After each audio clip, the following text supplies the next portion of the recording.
eyes on them. I think it's nice. Yeah, but some of them didn't have anything to show. Like they're just, No, yeah, we're yeah. working on a game. It's like, Well, at wow. least have all been gameplay so far, pretty much. So at least it's gameplay. Like anytime they bring up a person, they don't just I show think like they just try to make it like there's another E3, but nothing. nothing's been No touched one yet. gets excited. No one's leaking Gamescom stuff, and Yeah, it's just yeah. I I mean, didn't. I get I that, mean, most of the time, nobody's actually leaking E3 stuff either, but. Well, but they're they try. trying. It's fakes. It's the effort that goes into it. You don't get that for Yeah. Gamescoms Yeah, I didn't even and know we whatever were live. Tokyo Game Show, whatever. Yeah, it says it's live. I So didn't even know. Well, regardless, I'm defending Gamescom, everyone. Gamescom is. I didn't even know it was happening. That tells you all you need to know. Well, If it was a what big else? event, I would have known about it. Well, the indie world, that's huge. No. So let's talk. Let's start with EA's looking to bring more of its successful games to Switch. Quote, it is absolutely a platform we're looking at, which I think they've said in the Yeah, past. yeah, And we were talking about this. What? Wait, no. Wasn't EA also the one where a few days ago it said like this is why we're not bringing games to the Switch, or was it yeah. something Yeah, else It again? because is. they It's said the they same play one. Yeah, them. People that have a Switch, a lot of the people have other systems and they tend to play them on those other systems. Well, how long is this? How long have you been putting these games on the Nintendo platform? If you had all the past 3 games and all your friends are on the PlayStation 4 for FIFA or Madden, of course they're not just gonna be like, oh, I'm just gonna switch this randomly. Like it's gonna take time. But yeah, to say that and then the now say that it's absolutely a platform we're looking at. I think they said that actually at. I feel like they said that at E3 or something. Like that's somebody interviewed him. Might have been Jeff Keighley or somebody. And they're like, yeah, you're looking at it, but meanwhile, the thing's at 40 million sold, and a lot of other developers are having huge success. I think it's too late by the time. Is anybody going to care what they bring Madden 21 to the Switch when I just right. you had three Yeah, years to build up your to kind of build that up. You had FIFA 18, 19, now 20. You kind of kick people in the balls with the Legacy Edition, which is full price. I just looked it up, $60, and it's just a roster update with identical everything to last year's game. It's Oh, they got themselves to blame for this bullshit anyway. This mindset they have is something they gave themselves when in the like with the Wii U and all that shit.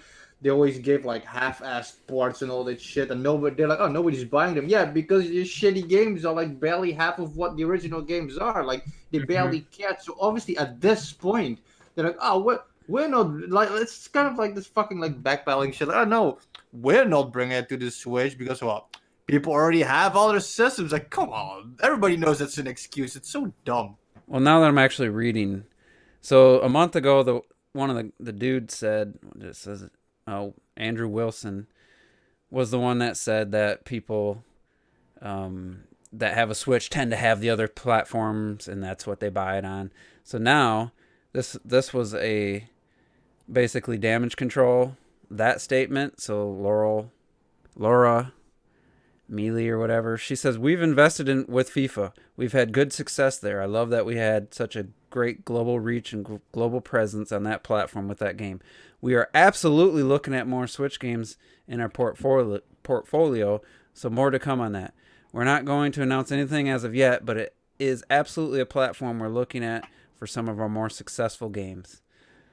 So, I mean, that is just a response to what the other guy said, and people, obviously made fun of it because it was a stupid thing to say.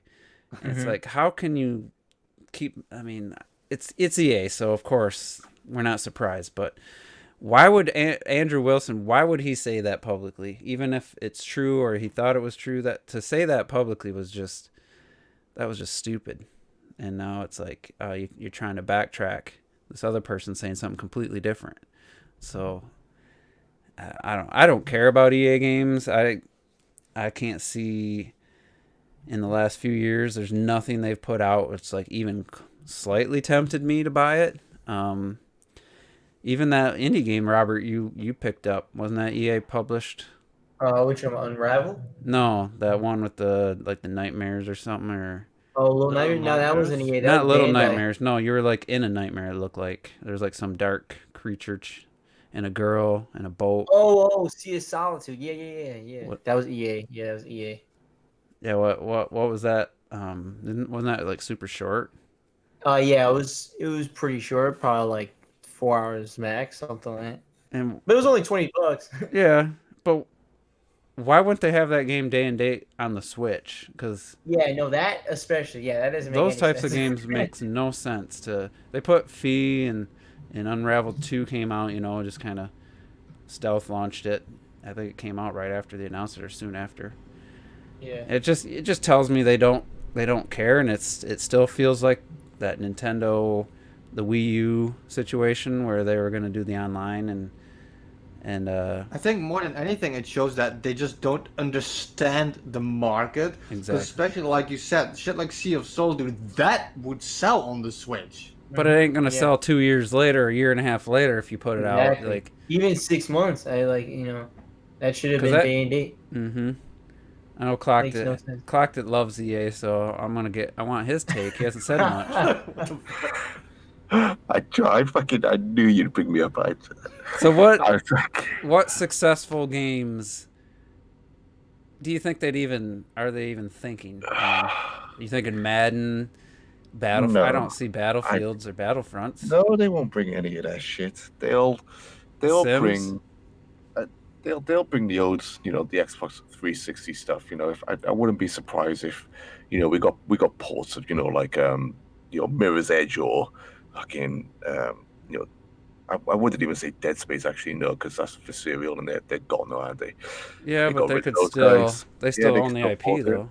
I wouldn't mind a Dead Um, Space trilogy actually. Yeah, if they brought Mass Effect, they could do the Mass Effect trilogy and just say, you see, we let you down before, but now we brought you the whole trilogy just Yeah. like we did on the PS3, and don't say we don't think about you, and give you a fucking, give it out. That'd be like their fucking epic comeback. And don't. The worst part is, I'd probably fucking crumble as well, with the Mass Effect fucking trilogy.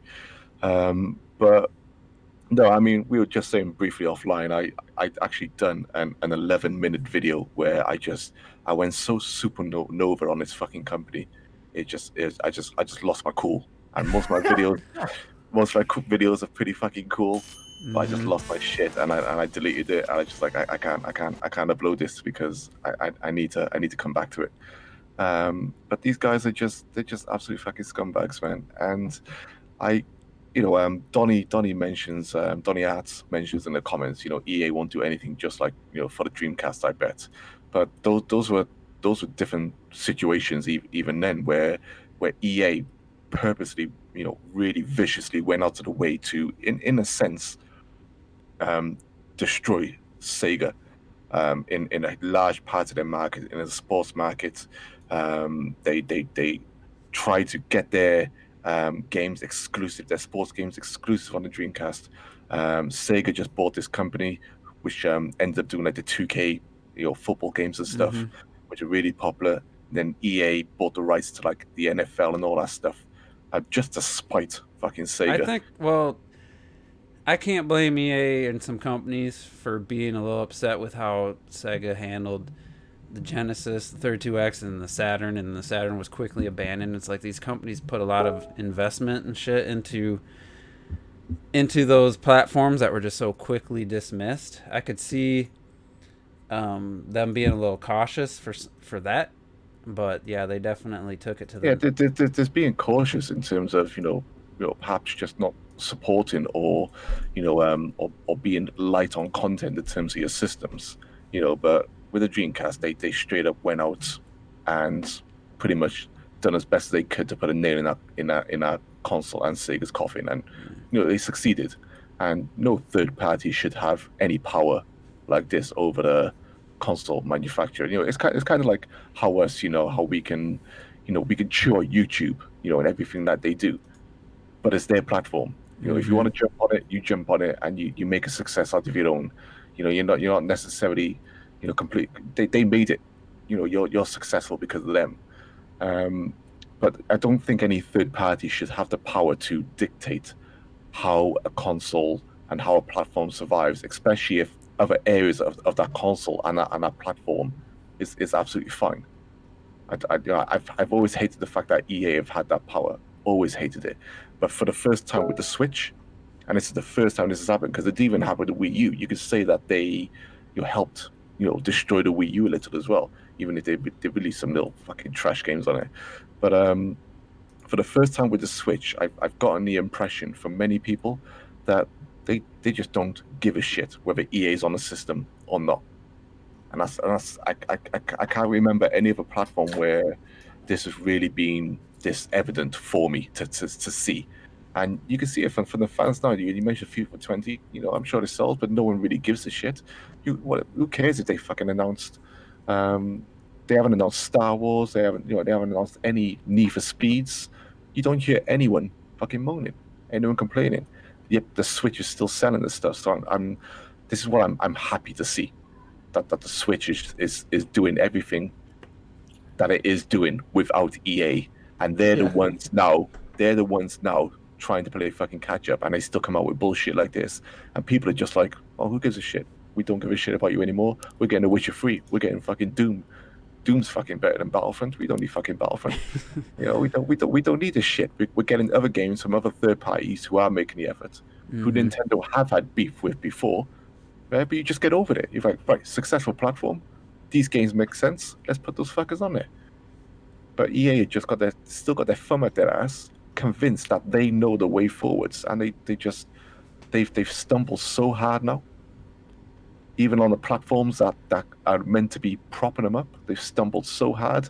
It's just great to see. I absolutely fucking love them. And it's like not having GTA 5 on the Switch at this point. Yeah, it just hasn't affected the Switch whatsoever. No, but it tells you that they really have to just not want any more money. Like, they just have to have a problem with something because there's no reason to not have that one of the biggest games of all time, which has been on every 2 generations now, to not put that on the Switch. Could they still be butthurt? Could Rockstar North still be butthurt about Nintendo, what happened with them in N64 days and not wanting GTA on? Well, Chinatown Wars didn't sell. Chinatown Wars did not sell well. And that wasn't Rockstar North either. That wasn't even them. So no, that was a Liverpool studio. You think the big bosses, the CEOs, would be like, yeah, I don't care what you guys think. We don't care. We want to make money. Like, it needs to be on the system. Mm-hmm. Like, I mean, they're still releasing new content to the online. Maybe they just know that Nintendo fans aren't going to be all into playing that online and keep putting money into it. I think that's what it is. I don't think they cared about those single individual sales units. They could sell 1 million copies of GTA, and they would still, in that same week, make more money on GTA Online on the other platforms. They wouldn't give a shit. Dude, it's my whole goddamn friends group. That's all they fucking play is GTA Online, and they're like spending real fucking money on it. I'm like, god damn, oh god, it's horrible. And but that's kind of what they want. They want that target, and I don't really think it's like a World of Warcraft type scenario where people feel like they go into the city, like they get together, and it's just like it's how they're talk to their friends and stuff. Like it's a real, to them, a real digital world. Well, because they got the casino shit, so you could spend real money to spend in the casino. I mean, how is that legal? And you should, especially if you're like, I don't know. They gotta verify age and stuff. Like it's crazy. And then talking about in-game spending, we never really talked about how Crash Team Racing, after the review copies went out, they added all this microtransaction bullshit, and someone said, somebody spent I want to say someone spent between $500 and $1,000 to try to get a $40 game. Yeah, to try to get all this stuff just to prove a point. I mean, who would spend that amount of money on Crash Team fucking Racing? I mean, I don't want to hate on anybody that does that, because certain people have certain quirks and personality traits that they can create $1 billion business off of this stuff with. So I mean, yeah, you have to have personal responsibility, but it's predatory to me. It feels predatory. Mm-hmm. You know, for people that just can't help themselves and that kind of stuff. Yeah, the way I look at it, what it says to me is that the game, like I think, like I said, I didn't know about this, so it was obvious then that, in a sense, that the game was built with that in mind. Yeah. Before it was released, so it might have technically already been fixed or broken, if you want to look at it that way, so that later on it comes in. It's afterwards. Everyone thinks it's okay, but afterwards, then you actually realize, oh wait, there to get all this shit, and actually you do need to spend money, and that's just they were waiting for all the reviews to be, shocking. nice reviews, and no one's going to go review it. No one's going to go back and re-review that. Right. Like, what's the point? It's not like you can return it. Everyone's already saying, man, it's fucking better than Mario Kart 8. Fuck that shit. I mean, people said the mechanics are so deep, like it really does have a lot to offer, and you don't have to spend any money. But to me, like to throw that in after the fact, that's some shady ass shit. You know what you're doing is shady as hell. Activision is like, I think Activision is, to me, they're not as hated. I was gonna say, but I think they have some of the worst practices right now. They've been skating by super unscathed while EA's taking all the taking all the blame. Yeah. So, well, I think one thing from EA that I do like and is the Plants vs. Zombie Garden Warfares, and I know they're coming out with a new one, and it would be nice if they brought that to Switch. I don't think they will, but those are pretty fun games. They're like pretty solid third-person shooters that are like, based on plants, and I think it's pretty fucking awesome. Well, one of the you read their statements and you realize that they're bipolar, so you're not sure what they're gonna do. It's just like, it's crazy because I mean, I've been hearing I watch reviews of Switch games and stuff, and like, oh man, this game's really fun online. Too bad the online community is going to be dead in a week, and I almost think that is a legit thing, because the Switch is so popular, but it has such a broad appeal, and a bunch the types of gamers that own the Switch covers such a broad spectrum that, other than like Mario Kart 8 selling 18 million, that online that's enough to keep. Yeah. But a game that sells a couple 100,000 to 1 million, that it doesn't have you don't have those built-in user bases of Call of Duty players that are just, you're going to play that game for a full year, so they might play like Wolfenstein 2 Youngblood online for a couple times, and then they're just going to either finish the single player and then move on to like Fire Emblem or Mario Maker. Like, I think that is a legit problem where I could see someone saying, well, if our game focuses online with that kind of stuff, maybe the Switch isn't the best for that right now, but it's almost a problem of having so many games and so much variety. Oh, so yeah. That because I mean, I'd be shocked if I jumped on Doom online and there was more than one lobby worth of people, on Switch. The problem is, at least, especially now, so obviously some games bypass it, but if you don't have Switch Online, you can't play a lot of this stuff. That's true. And it's like, okay, well, everybody knows the Switch Online sucks, even the people who try to defend it. Like, so you have to deal with getting Nintendo fans to play your online game if they bought Nintendo Switch Online. That's a really niche group of people, I would think. Yeah, it's there's only 10 million users or something right now. Last time I saw it was like 10 million. I'm sure it's definitely higher by now because of Mario Maker and shit. Yeah. Okay, so it's probably 15. Yeah, but they were saying that people weren't buying the year membership, and that was the problem. So I guess we'll move right on into the Super NES controller leaks or whatever. I don't know. I didn't really look at it that hard. And was it T? You made a video, or you talked about this? I lost 10 subscribers. It's like you pointed out, the Pro controller for the Wii had every system covered. It had every button needed from NES to N64. Obviously, they didn't have GameCube then because it backwards compat. TurboGrafx 16. Mm-hmm. And the fact that Nintendo led with just an NES controller, and it wasn't like put out in mass market, like on filling store shelves, like the NES classics and stuff, where people couldn't find them. I mean, if you want them, I'm sure you could, just however the process was to get them, and you didn't need them because the Joy-Cons and the Pro Controller, you could still play it without. But if they just would have led with the Super NES controller, I would have had way more inclination to pick that up, knowing that I'd be covered for at least two generations of old games. But so, are they going to do it for N64? Are they going to put an N64 controller that slides into the Switch and looks fucking terrible, like a Trident? Assuming they go beyond Super Nintendo. Yeah, the service.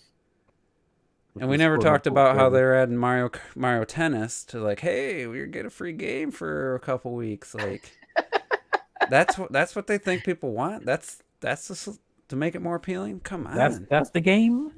That's them. It's always that's just them fucking probably experimenting.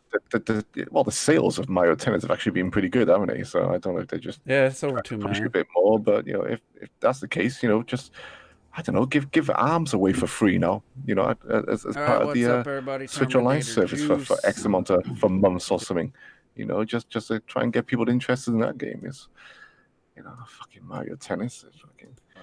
Did you say ARMS? Yeah. Yeah. That'd be a good choice. ARMS sold like almost 2, wasn't it? Yeah.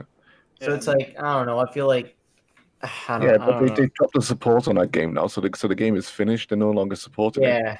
So if you want to keep on pushing it, just add it to your service for the few months. Yeah. Well, here's the thing, though.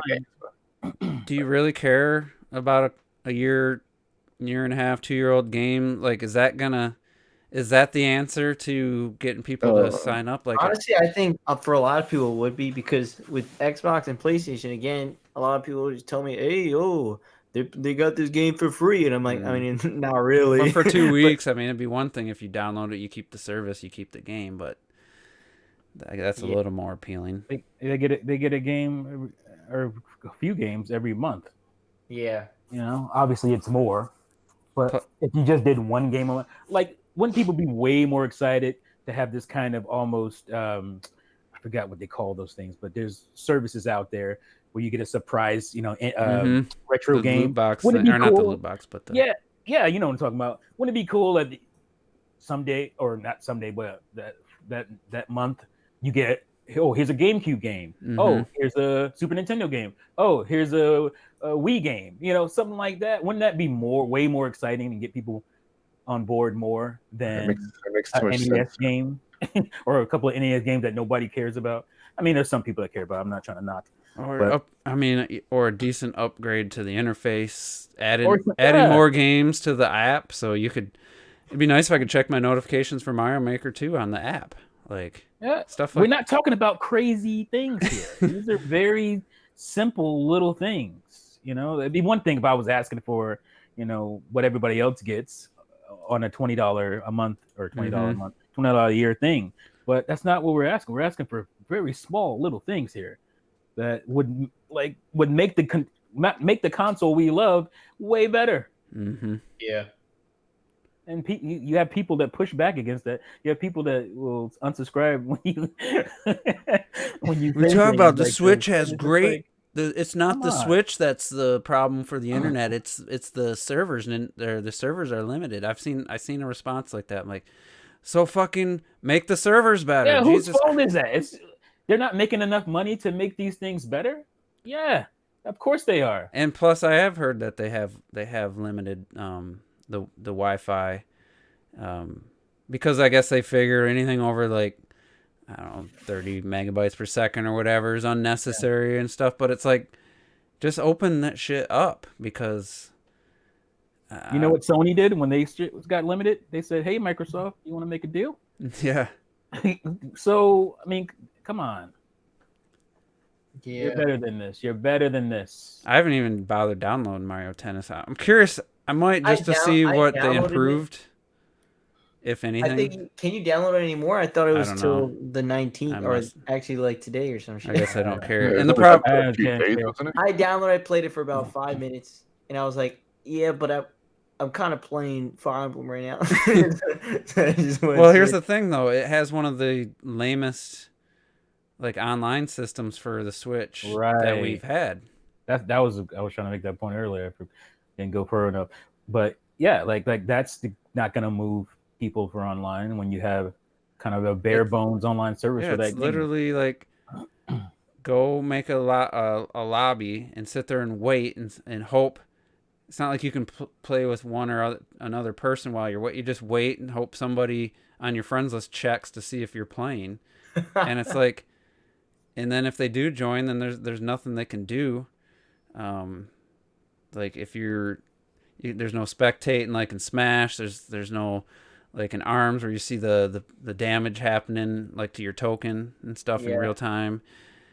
And it's just like it's one of the lamest online experiences on the Switch from Nintendo. Like, and that's the game you put out there to say, hey, you want to play with your friends out? You better know who they are in real life because there's no way to let them know you're gonna play. It's just like that is the biggest problem. Because I using the crossplay and I got just a replay of some Rocket League on just to have something on. Until we start talking about the indies. I'll put that reel on. But yeah, I befriended somebody on PC who's on Switch, and we played a doubles match, and he added me because he thought I could help him get into a higher rank. And while we were in the lobby, we could talk, but he's like, all right, I gotta go. And then I'm like, oh shit, like I got no way to say, hey man, want to play? Well, you free tonight or nothing like that? And like there's absolutely, you just gotta hope that he just I have to hope that he's just on next time I'm on, and he's looking to party up. There's no other way to do it, and it's that's a cross-platform situation, but still, if there was a messaging system, I would added him on Switch to say, hey, so I'd be able to set games up. Like that's just so like basic. And it's just not there. I just don't think, adding Mario Tennis, I don't know if there's a game they could add for me, because if they added something really good, I already own it. So like they could add Smash Brothers or something, but what is that? How does that help? I mean, the game's already sold really well, so most people have it. So I don't know what the answer is to that, but I mean, how much is Switch Online sold? It's over 10 million subscribers now, isn't it, or something like that? Between 10 and 15, probably. Yeah, I mean, do you think? Let's just say Nintendo threw, right, the NES, the SNES, the N64, the fucking GameCube, and the Wii, right, onto the Virtual Console, right, and the Wii U being a bit harder, yeah. Mm-hmm. So they just threw out all that. Do you feel that would make any difference? Because I don't think it would make that substantial amount of difference when people suddenly wanted to subscribe to the service and still pay a monthly subscription for it. I really don't. I think the other platforms have gotten away with their subscription models, not just because they do messaging and stuff. I don't even think that's the main issue. Obviously people want to play online, they want their online games more than anything else, but what they do offer is games from other publishers, other developers, as part of these incentives. No matter what the games are, even if we might think there might be crap indie titles every now and then, or the odd random AAA title or whatever, they use those as well. But we don't get that with Nintendo at all. And I don't know how many people would be really interested in having that Nintendo catalog readily available, especially like the new Switch owners, who didn't have Nintendo platforms and stuff. I don't know. I can't see them getting excited about N64 games and maybe even GameCube games. But what I hear time and time again from the new Switch owners is that, I haven't played a Nintendo console since GameCube. So this is the type of stuff that definitely would excite them. Having GameCube game, I hear. If it was robust, if it was a robust, we got the full catalog from NES to N64, as far as Nintendo's main it would published move games. me, especially as a quote unquote retro gamer. Like, Yeah, of course. everybody plays I'm online. talking. I'm talking. So that's already sorted. Yeah, we've already got the subscriptions. We'd already be there. And I'm just talking about the people who don't. And these are obviously, as well as there are a lot of new Switch owners, a lot of Nintendo, in a sense, Nintendo players.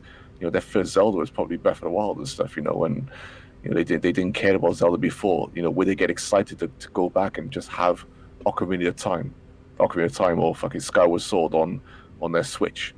Would that excite them to sign up for Switch Online? When they haven't done so already. I don't know. I'm kind of like to the point that I don't even know if I want, even if we get it super cheap, that I don't even know if I want to do it again.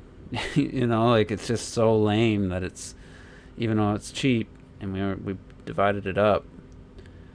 I still don't. It still kind of bugs me that it's so pathetic and they're asking money for it.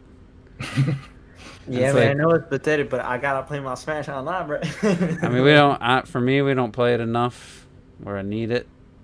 But there'll be a few times a year where I'll be like, man, I wish I had it. But I mean, maybe if they, because what they do with the NES games, they're making those online, right? So, maybe if they carried on with that, maybe that would be an incentive where they said, yeah, Smash Bros. Melee's online as part of your Nintendo Oh, well, subscription. yeah, that would be pretty big. Your GameCube stuff, you could play Mario, you could play, let's just say, out of some crazy dimension, they say, yeah, we got GoldenEye for the N64 online.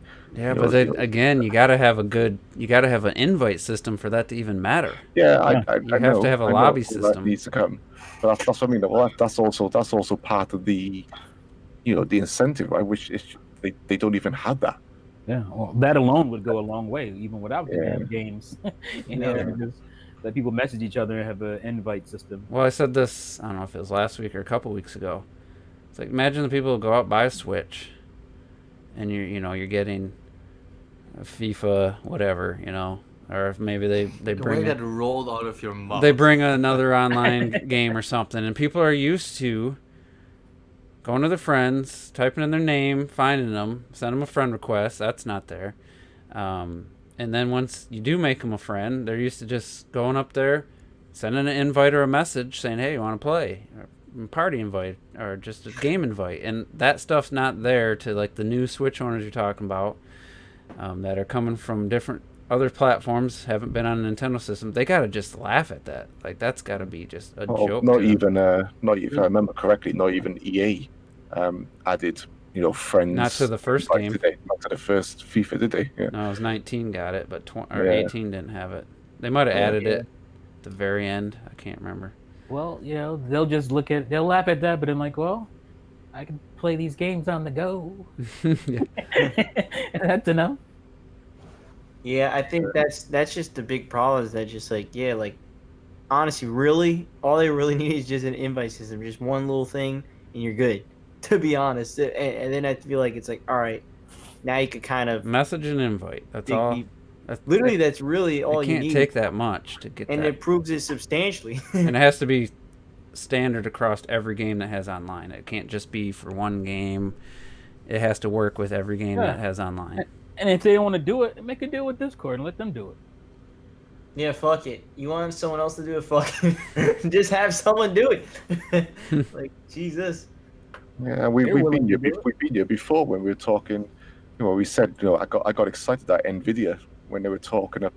It's going to be full of things, from their GeForce suites or whatever, and all this stuff. You're thinking, okay, finally, fucking hell, we might actually get some decent stuff here on a Nintendo platform, if that's what they're talking about. But fuck, not even that happened. No. So you think, they're already partnered up with a company who's more than capable of delivering this stuff, and they're not even doing it with them. So it's, never mind, hoping for them to do it with Discord. They've already got a partner, and it's been a very successful relationship with the Switch. You just say, you know what to do. You've already implemented this stuff before with your Tegra, CPUs or whatever. Can you sort it out? When do you reckon you can get it done? Man, I already had it fucking done. I came to you yesterday, motherfucker. You said you weren't interested. And then the problem is, like, you bring this stuff up and fans get mad at you. Mm-hmm. I'm not the one limiting your console. Like I'm trying to, you know, have it Legit to where trying to make it better. Yeah, like not just saying that you want to make it better. Getting mad at me for it. Not to like defend the Nintendo Online because it obviously is lacking in a lot, but a few examples where it's not really just a problem with the online, but with the games themselves, with how they use the online. Because for example, when I was still playing way too much Rocket League on the Switch, Rocket League in the game has an invite system. If I see Juice is playing, I can like send him a notification, message him, talk with him in Rocket League, you know. And for example, today I went to my brother and we played some Dead or Alive, and Dead or Alive 6, like the newest one, thing just fucking came out, and I'm playing this on the PS4. And I'm like, okay, I'm gonna do a bit of ranked alone because he was doing some dishes, some shit. So I'm like, okay, I'm gonna do a few ranked matches. I think I play like half an hour of ranked, and this is not one of my exaggerations. Literally half of that, and I am inclined to say a bit more. I was waiting for the game to fucking find matches. Then I find a match, and Dead or Alive itself in the game has it set that you can't fight the same person more than twice in a row. Oh god! And after that, and I was like, oh, somebody, and he was better than me. Because I was like, oh, I think a couple of more matches I can take him and shit, but I didn't even get the chance. And after that, I keep getting like people who have like super weak connections. I was like, fine, I'll accept somebody with a weak connection. But then they're even allowed to refuse to fight me. So most of the time I was waiting. So I know the Nintendo Switch online is not the best, but when Robert, he's like streaming Smash in the weekends. Hey, he's streaming Smash. I like join it. Like, give me a code. Fine, bam, in the match, and we're playing Smash all night long and shit. You know. So there is ups and downs and shit, but it could be a lot worse. No, in all reality, to me, it's that's Dead or Alive. A little different. That's a first party. Yeah, Dead or Alive's versus. They're not really well known for their online. Koei Tecmo, whoever does the Dead or Alive series, yeah, they're not really known for their feature richness of their games and their online stuff. Like I played the beta on PC, and it's the most bare bones, basic. The settings menu is like it's a joke. It's terrible in that game, and but getting back to every game is different. Some are better, some are worse, but that's why you need a unified. If you just had a unified system on the Switch, then every game would be the same. Every game would be, assuming it's good. Every game would have good online feature set. It would have the same floor. Mm-hmm. Obviously, you can add to that and get higher, but if they wanted to add some differences like arms, still want to have the cool. You won't have shit in the basement and then some shit on the first floor. Mm-hmm. Yeah, because don't get me wrong. At the end of the day, like I probably wouldn't use that most of the time anyway. Like the messaging and stuff, we probably still message on Hangouts and shit. Like there's no reason. But there's plenty of people on my friends list that I can't. I would use it because there's people that I can't talk to or we can't do what we do in our group. Yeah, I was playing Rocket League the other day, and me and this dude were just beasting. Like we obviously we started off with a 3-man group. One guy left. We kept playing. We kept in and out, on the same team.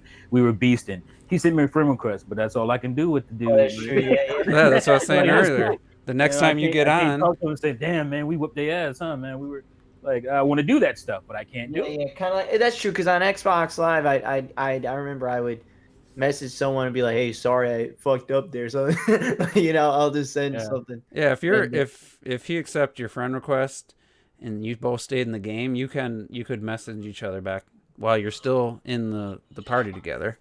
But the next time, if you wanted to like say, let's say you and him had like awesome doubles chemistry or something, like the guy I was talking about, like I just have to hope he's on, and that's all there is to it.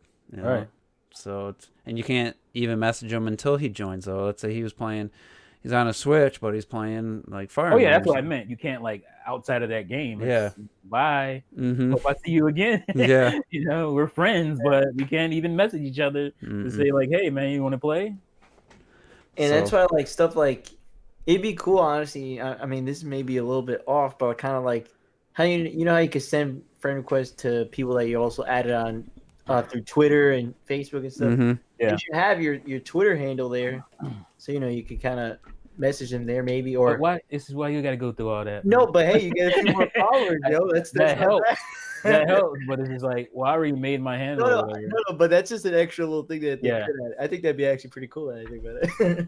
I was some way to say, hey, you can get a hold of you since you can't message somebody like here's my Twitter, here's my Discord, something. But all right, let's move on. I forgot to mention that Terrell, he kind of stealth announced or dropped to us last week that he's going to DC. Sneaky He chat. wanted to go play the demo for the Japanese Activision, known as Game Freak and the Pokemon Company. He went to Pokeworld or whatever. Yeah, so I can't. I'm actually interested to hear about it. I don't know when he's going to upload a video, because there was apparently a demo of Sword and Shield there. So that's why he's not here. But let's get into the indie world thing. I'm just gonna play it in the background. We can just talk about, just pick a game that comes to mind, or just in general. I feel like Nintendo keeps changing up this format. They're like, I don't know why. They keep trying different things with the indie games. I don't know if that just. They're the same thing. They're all the same thing, just a different title. indie world, yes. I don't know if it's because they're just trying to keep it fresh, or because the last maybe they didn't feel it hit as well as it should have as far as views and stuff. I don't know. It's weird how they just keep. Yeah, it's like, oh, you don't like the way these people look. We'll just put their voices on this one. Yeah.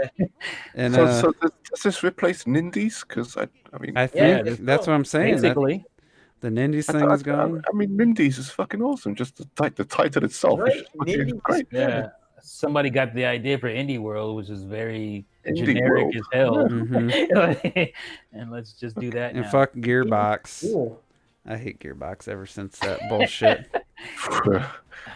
That was as bad as that was worse than the Project Cars. The Alien Colonial Marines. Mm-hmm. Yeah, that's some bullshit. That dude just straight up lied repeatedly.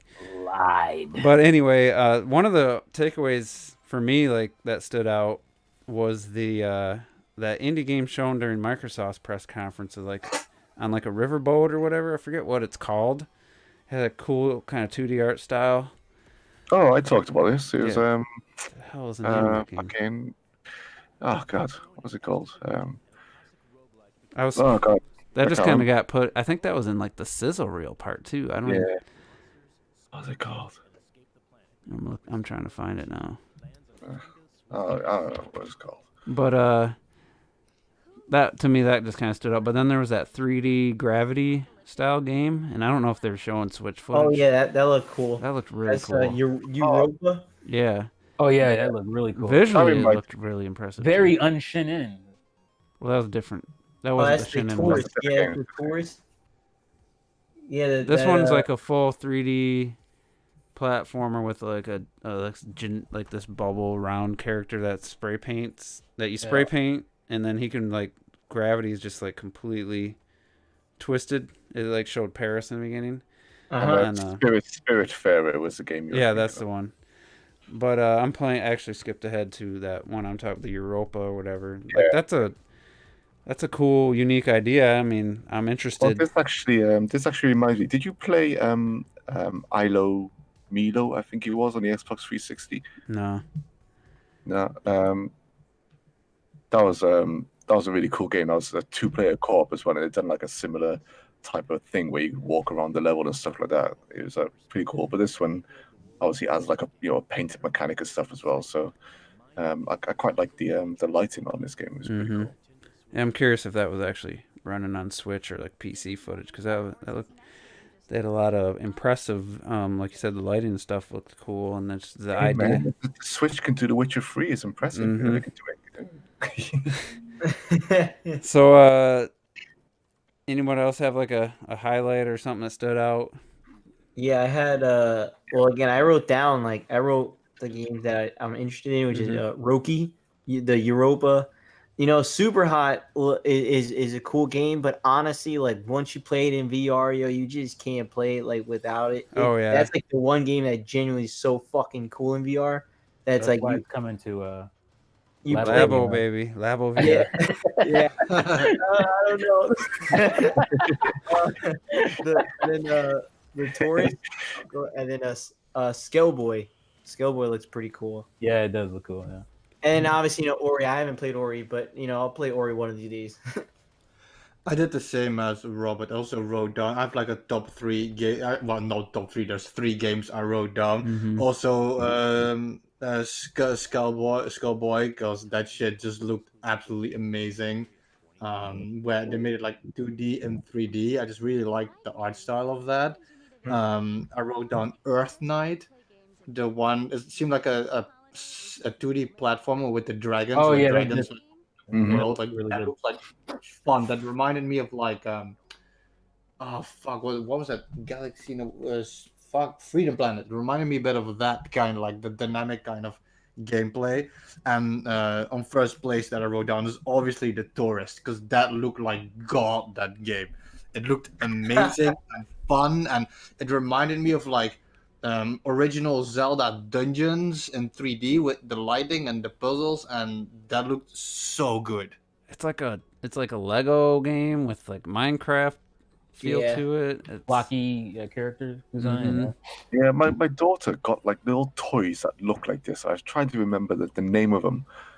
There's like these little toys that almost like collectibles. Yeah. That kids I can't remember the freaking And name you can of them. swim underwater, which is obviously Yeah, that best looks thing great. ever. But I also like this. Oh, That was the Shinan game, and I like those games where you can go to like an arcade and you play the games, and you saw they put like fast racing Yeah, and like that was Super dope. Nintendo graphics and shit. Mhm. That was dope. pretty cool. Yeah, it's a unique looking game, and it's very different for what they're known for. So, and that one's coming out. Yeah. They said this year. Yeah.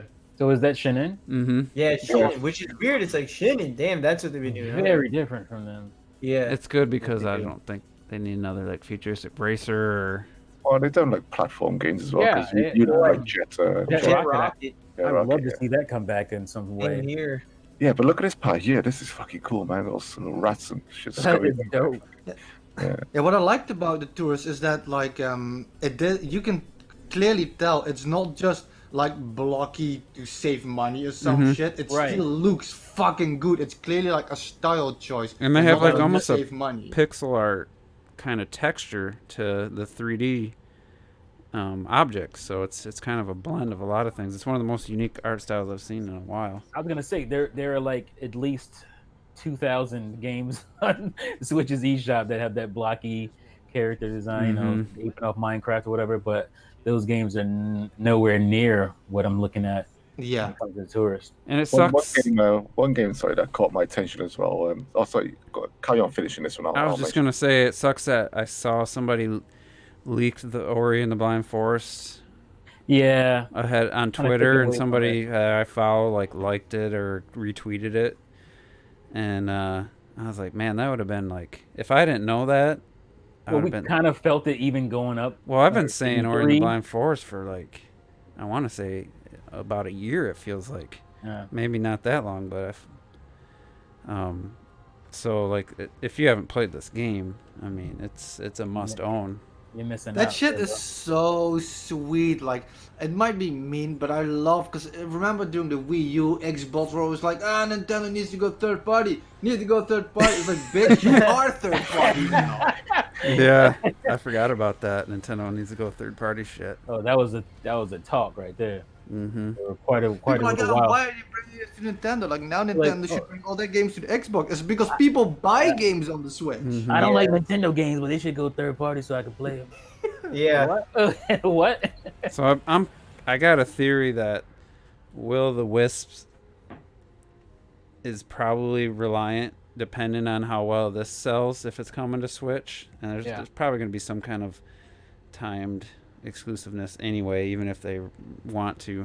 I'd be curious to find out. But it does say Xbox Game Studios right on the fucking trailer. That's what I find so funny. Like, how is that still indie, yo? You're Because- backed by a huge fucking corporation. Because the actual developers of game or indie company, and just Microsoft just slapped their money on it. You know, that's basically what they did. It looks like they definitely put some money into the sequel, though. That has some of the most impressive, like, it's like 3D visuals, but it also has a hand-drawnness to it. It's just, I was watching the trailer from E3 for Will of the Wisp, and it makes the first Ori look pretty flat in comparison. And I always thought Ori was like the foreground, background stuff was super well done. But I mean, that's cool. I already bought the game twice. I bought the regular, then I bought the definitive edition on PC. I got it for free because of Xbox Live, bitch. Yeah. But you know, Xbox Live game. That's one of those games where I don't think there'll be much of a sacrifice visually, if any. They say it's 1080p 60. That doesn't mean it's going to run locked. There could be dips. I don't know. Or it could drop to like 900. Who knows? But don't start that shit, man. It's not one of those games where there's going to be a big compromise. If you got this, if you had, let's say you just forgot about the game, other things came up. You have a Xbox and a Switch. Like, you're not going to be missing out. That's what I'm getting to. Really, on anything. For going with the Switch version for that game. So what it's like, the fuck? I'm sorry. I just looked at my recommended videos. I know it's completely random. It's got like Peppa Pig and Coco Melon. What the fuck is this? Peppa Pig is huge, yo. But why is that shit in my recommends? Emma pretend to play water slide on your phone, man. Maybe your kids, your kids might have been. They have their own account. They better leave my shit alone. You might have a Peppa Pig uploaded to you one day, imagine. The fuck? I would say out of all the indie stuff, though, this one, it felt like they gave each game a little more time, and it wasn't so just like overwhelming with, like, I don't even remember half of them. You know, sometimes it's like I don't even remember what I seen. There was so much shit shown in so quick succession. This one felt like it was a little. Oh yeah, wait there. Torchlight 2 is coming. Have you guys played this? No, never heard of it. It's this was from the guys who some of the founders. Yes, this is from Torchlight. Was a series done by some of the founders from Blizzard North, the guys who created the original Diablo and Warcraft and stuff like that. This Panic Button's porting it too, which is and the developer themselves now have gone bust. The last game was what was it called? Rune or something? Something like that. I can't remember the name of it. But Torchlight 2 is a really fucking good game. Just like Diablo. But it's got its own universe, a bit of a steampunk universe, but it's got all the loot and everything in there. Depending on the price, and if you like dungeon crawlers, then I do really recommend it. It's a great game. I put quite a lot of time into it. It's a really good game. Yeah, when I saw Panic Button ported, I'm like, maybe this game's popular somewhere else, because I'm surprised that they would have PC. That they would be porting. This is what I'm talking about right here. That's how they are, yo. Tony Hawk. We got our Tony Hawk back. Yeah, complete physics based and control of your. This looks terrible. I don't like. This is where. Cell phone game, yeah. This is where an indie budget. Look at the graphics engine, man. Just do something else. Yeah, you just make it look cell shaded or something. Why Why try to make it look real? They could have said, right, I just want to make a really good fucking stylish skateboard. Something that looks like Jet Set Radio. Jet Set Radio, right? Because the animations are really stiff too. Yeah, let people customize the characters. Spray paint the walls. For their graffiti and stuff. It looks so bright, like it's just a white. It's washed white. out. It reminds me of not like the art style for what was Rockstar's tennis game, a table tennis game, but even worse. Rockstar table tennis. Rockstar presents table tennis. I think. Yeah. Yeah. What the fuck? Yeah, it looks like that, but it's obviously worse. It looks fucking dire. But Evolved. Get that shit out of there. Skater XL. Fucking hell. What can we name our game? Skater LOL. It's funny how a lot of these games don't even have release dates, and they're saying, "Oh, in summer." Well, there ain't that much summer left. I was gonna say, why are you saying summer when it's August? Late August. Are you talking about summer? This tells when it's coming out. One game we haven't mentioned, sorry, was Eastwood from Eastward, yeah. from Skullfish, the guys done Stardew Valley, and they they're doing it. Cuttlefish. Yeah. They're doing a new game. It's like a like a dystopia type game, and the animation and the pixel artwork looks lovely on it. They've obviously put some money in it now. After Stardew Valley, which is great by the way. But yeah, that was another one I thought looked pretty damn cool. So I reckon I'll get there. Hey guys, remember? Oh fuck, I can't remember the name of it. I'm asking you if you remember or not. Remember that online shooting game where you shoot the guy and they blow Morphe? up big? Morphe's Law. That came out. Yeah, it's been out a while now. Remember, were we all excited about it? And I was excited, but what happened with it? Like, wasn't it like it was like that was like it was kind of broken when it first. Yeah, that's why I heard that it was kind of like broken, and that killed it. I think that just killed its momentum, its chances. Yeah, it's a shame because like I was totally down to buy it, but like I remember hearing like all this stuff that was like broken, but almost like the gameplay itself was like broken, like in a way. Yeah. It was like oh well, that's not good. A good idea that didn't get enough testing to make sure it worked. Yeah. Right. Yeah, I don't ever remember I was like really into it. I think I was happy to see like a online MOBA type of shooter come to the Switch. Because I was thinking, here we go, because it was quite early on, wasn't it? We're like, okay, the Switch is about a year and a half ago. Yeah, mix up software now, and we're starting to get some stuff from PC and all this type of stuff. So I thought, okay, that's cool. I was never like, yeah, this looks fucking amazing, man. And, it looked fun though. It looked good. I thought it looked fun.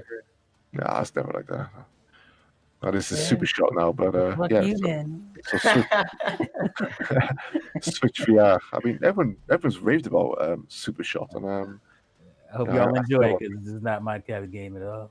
Yeah, I just haven't played. I don't give a damn if it do look good in VR. It looks I'm telling you, Super Hot in VR is fucking awesome. Like that's why, like when I saw it, I was like, oh, I mean that's cool, but like honestly, like most people aren't going to experience, the superior way to play, but like it's generally like again, like you're standing still, but you move around your whole room and fight. It's so fucking crazy cool.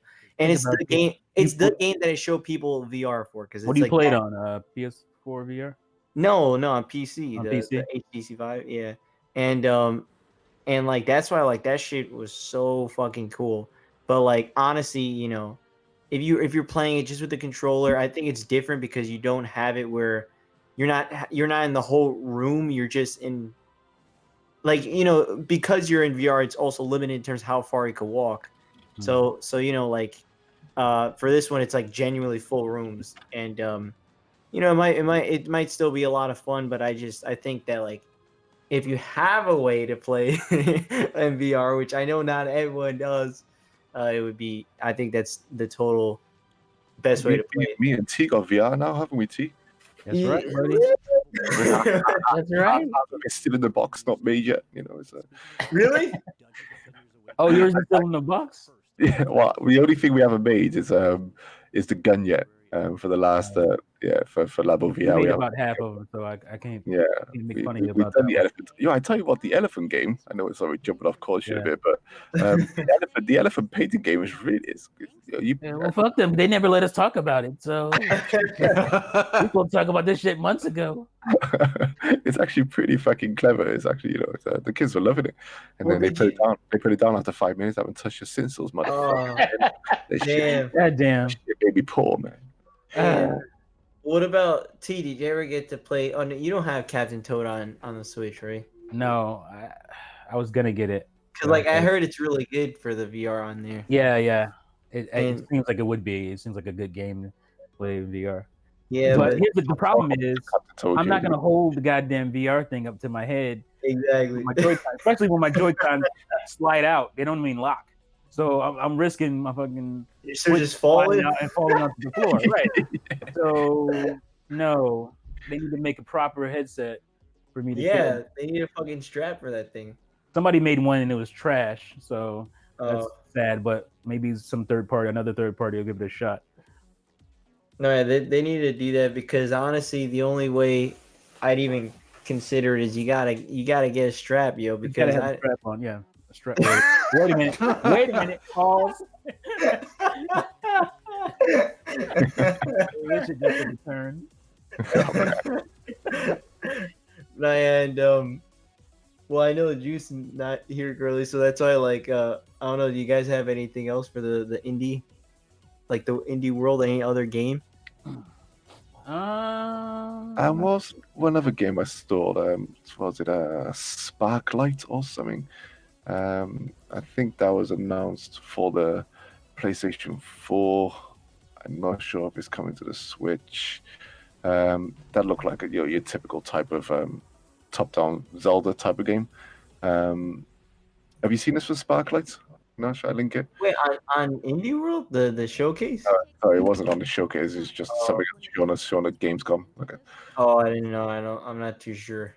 I probably can't link it in the YouTube chat. Can I? Oh, yeah, I can. There we go. Like, but yeah, that one looked. Once again, it's nothing special. It's still just like a top-down little Zelda game, but it looked alright. Well, I mean, for Gamescom, because I don't think Juice's gonna bring it up. The thing that I thought was a big deal, which is the whole Gamescom, basically press conference. I don't know if you guys watched it. I haven't. I only saw like an hour or something, but there's like certain trailers out that you could just kind of watch that you can pretty much do that. I heard people said it was gonna be big, yo. Yeah, I mean, I still enjoy watching some of it, but like it's not necessarily everything. Not everything's a win. Not everything's a win in terms of trailers, but like there's still some solid stuff that was shown. What is this game? I like this too.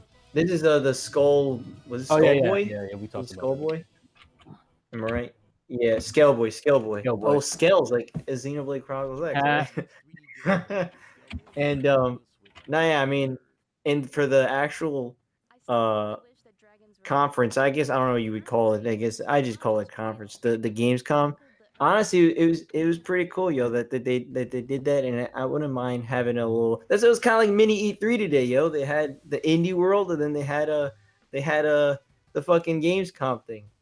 To be fair, I mean, I didn't look like a lot of people saw it, but but hey. Oh, in this game too. I watched the beginning of that, and then it started with some Need for Speed shit, and I was like, okay. And then it went to what I did really like, the Little Nightmares 2. That was super exciting. I fucking love that.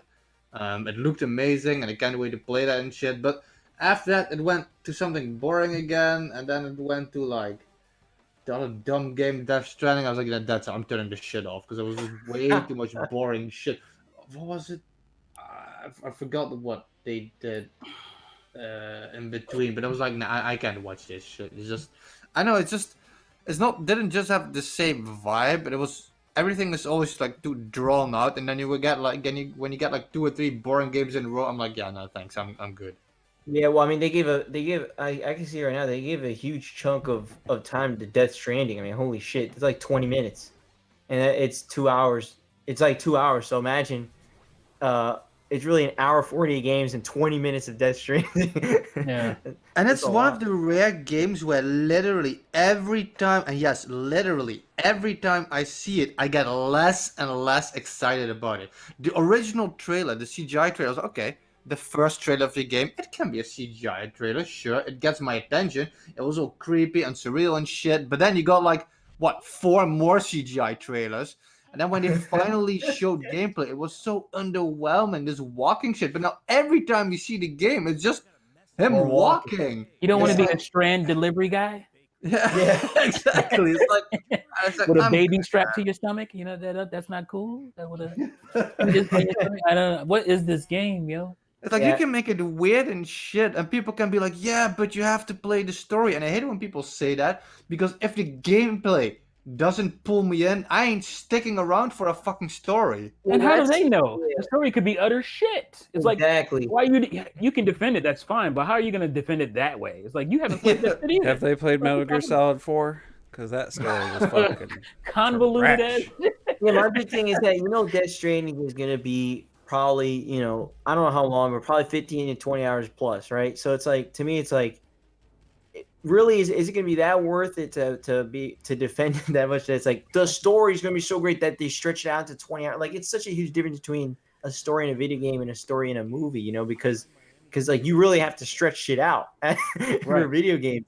I mean, And but at this point, like between Death Stranding and like Jeff Keighley and Kojima, this became one giant buttfuck section where every time, like it started out with fucking the Kojima shit that they pulled at the Game Awards, whatever that was. That was already so weird. But now, like, it's the same thing every time. It's like every time Jeff Keighley is somewhere, it's like he invites Kojima some shit.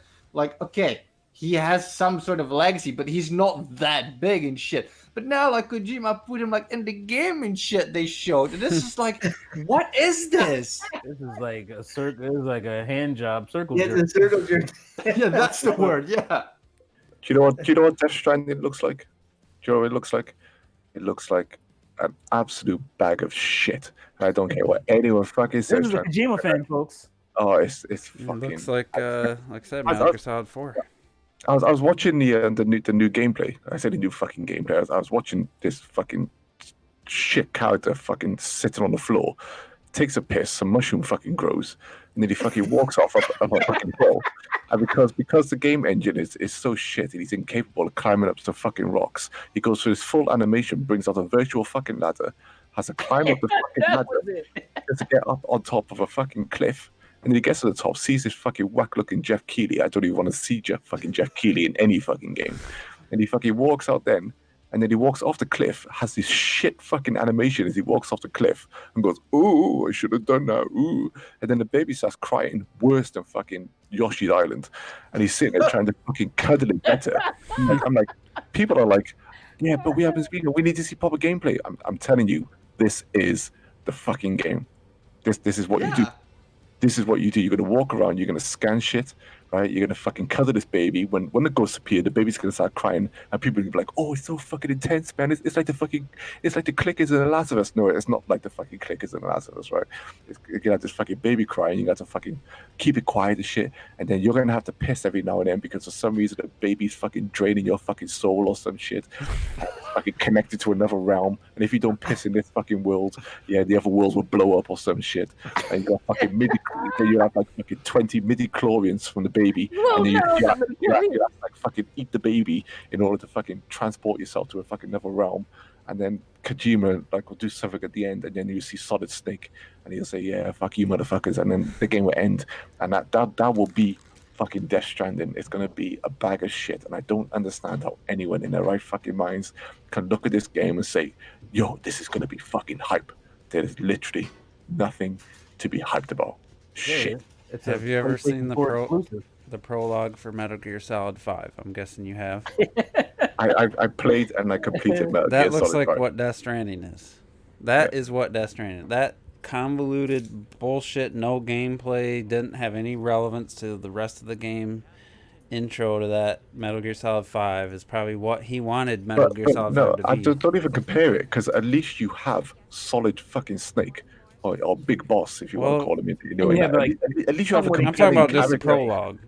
Yeah, at least you have compelling characters to look forward to. But these guys are just so boring and fucking wooden. You say compelling, and I say the very opposite. What is the opposite of compelling? Boring?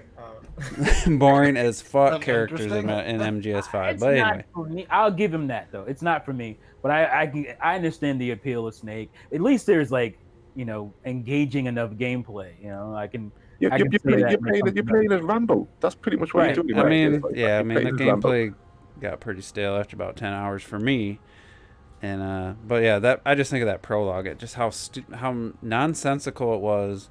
How it had nothing to do with the rest of the game. You created a character for no reason at the beginning. You're crawling for the hospital you're talking about. So. Yeah, crawling to the hospital. It's just that's the type of game he wanted to make. For, right?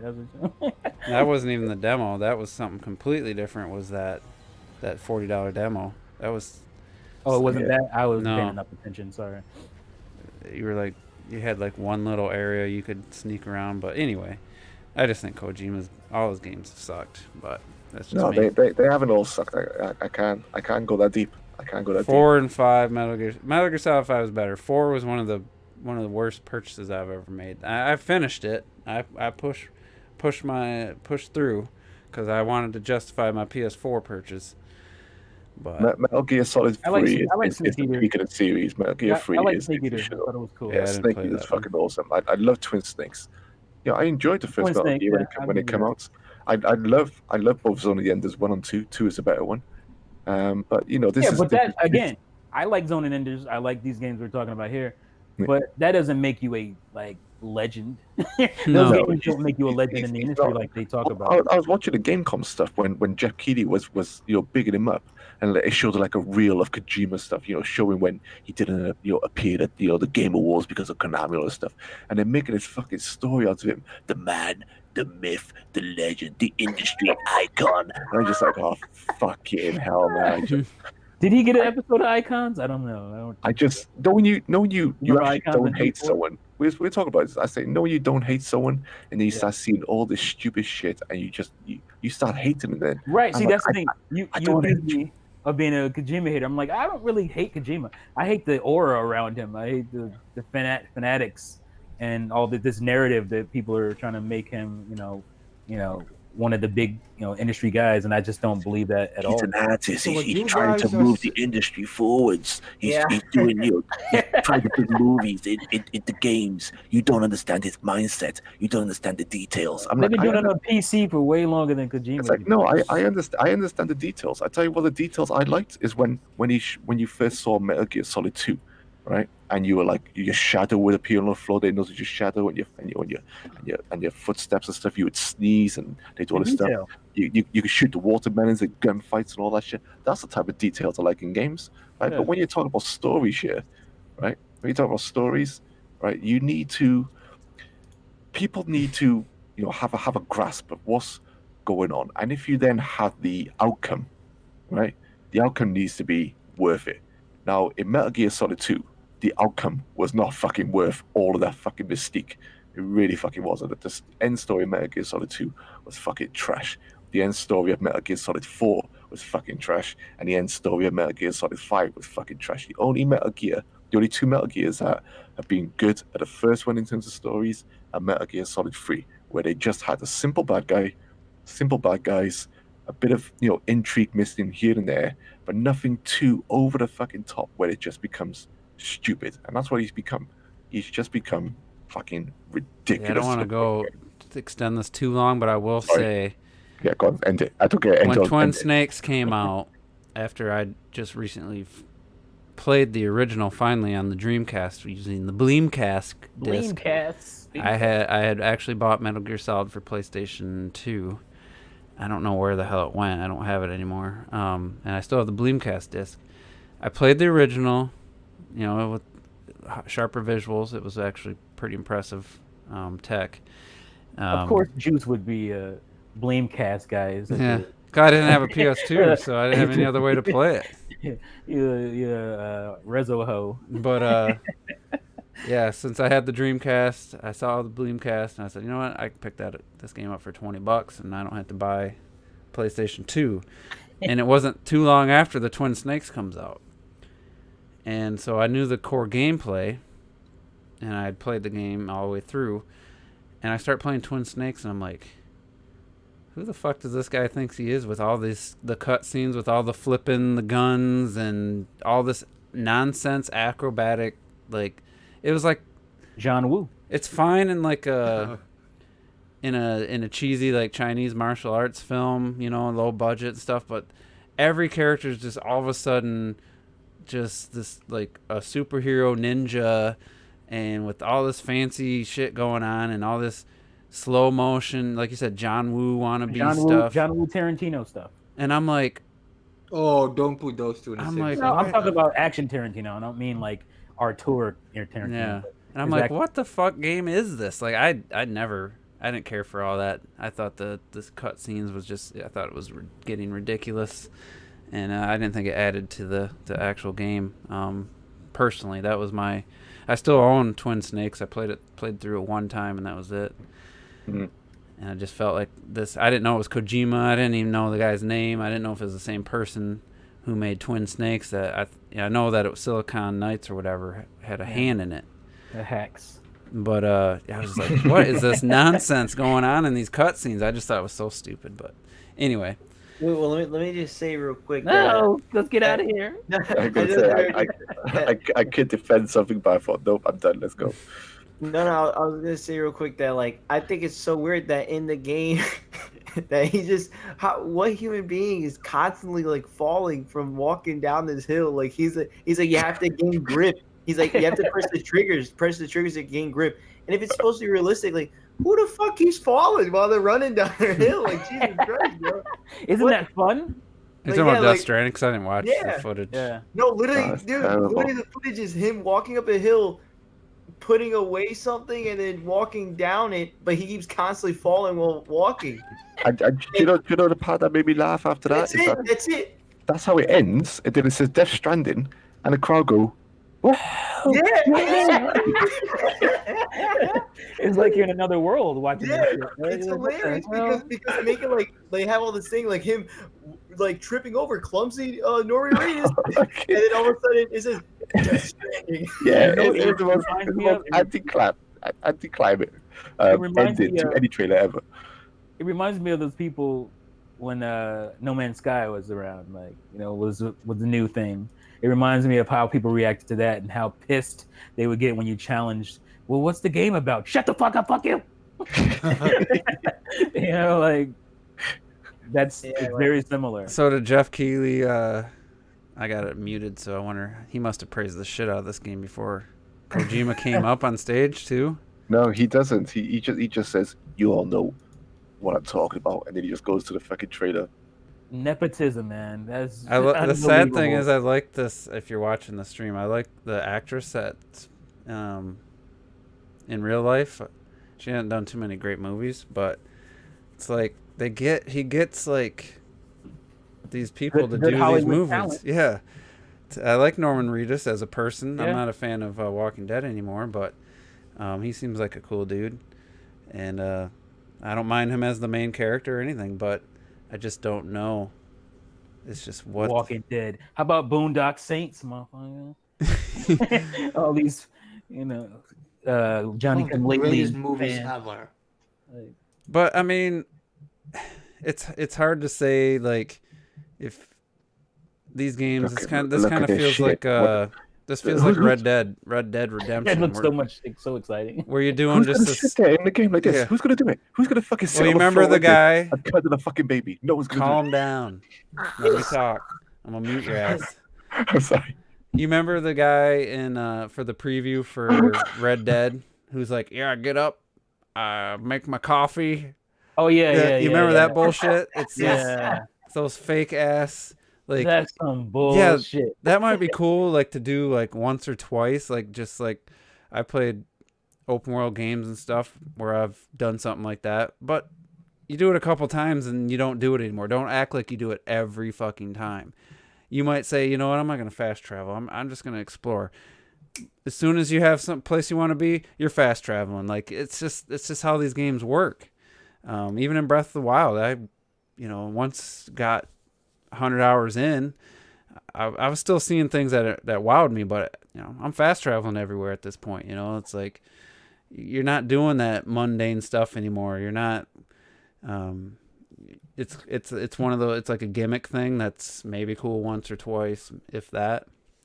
But who knows? Like this game, I'm still just have no idea what the hell you're doing. I don't mind like exploration. I'm a fan of exploration, but and like Xenoblade Chronicles X and stuff, is there something that makes me want to? Is there a reason to like? Yeah, this environment looks really realistic, but like Horizon Zero Dawn, there's nothing that says, "Oh my God, I got to go to that peak. Oh, I want to go to that plateau." That little blue thing, doesn't it draw you? Yeah, that's. Doesn't that make you excited to see what's around that bend? And maybe it would be hard climbing this hill with that fucking backpack on your back. But is that fun? No. It's not that steep, dude. It's not that steep, Oh yo. no! Here comes the ladder. Where did the ladder come from? It's that's ladder. an impressive technical display. Like that's about how you can sum it up. But it's a cool tech demo. Yeah, I mean, like if someone was like, "Hey, this is our new game engine. Here's what's possible," I'd be like, "Oh, that's really impressive." But You got to have a game. You got to Yeah, have. I don't want to walk around with a character that has a house on his back. That looks retarded. Like from like somebody who. I mean, I'm not an artist or anything, but I took a lot of art classes and learned about composition and stuff. Just seeing that character, like maybe, what is it, the United States? I didn't even know that. Yeah. Seeing that character with that freaking ridiculously cumbersome looking backpack, like just makes could a human even carry that? It just kind of makes it feel stressful to me. Like it just makes it feel even slower. Well, now he's got a slimmer backpack, so I want to see Robert. They constantly falling. You have to what the press hell? trigger. That didn't kill him. Yeah, they didn't kill him, and they did. They just did that on purpose. Yeah. They just fall, and then he keeps like on this not even that steep of a place. He's like constantly falling. Whoa, whoa, whoa. You know what they're gonna do? They're gonna be like, the weight of that backpack. it's gonna take you 3 weeks to walk from one end of the United States to the other. It's so realistic. 3 weeks, real time. I'm like, does a fetus cry? Yeah. Or so. Especially inside a tube. How would you even hear it? Like it's sealed. Right. And then you gotta shake it. Why is he comforting a fetus?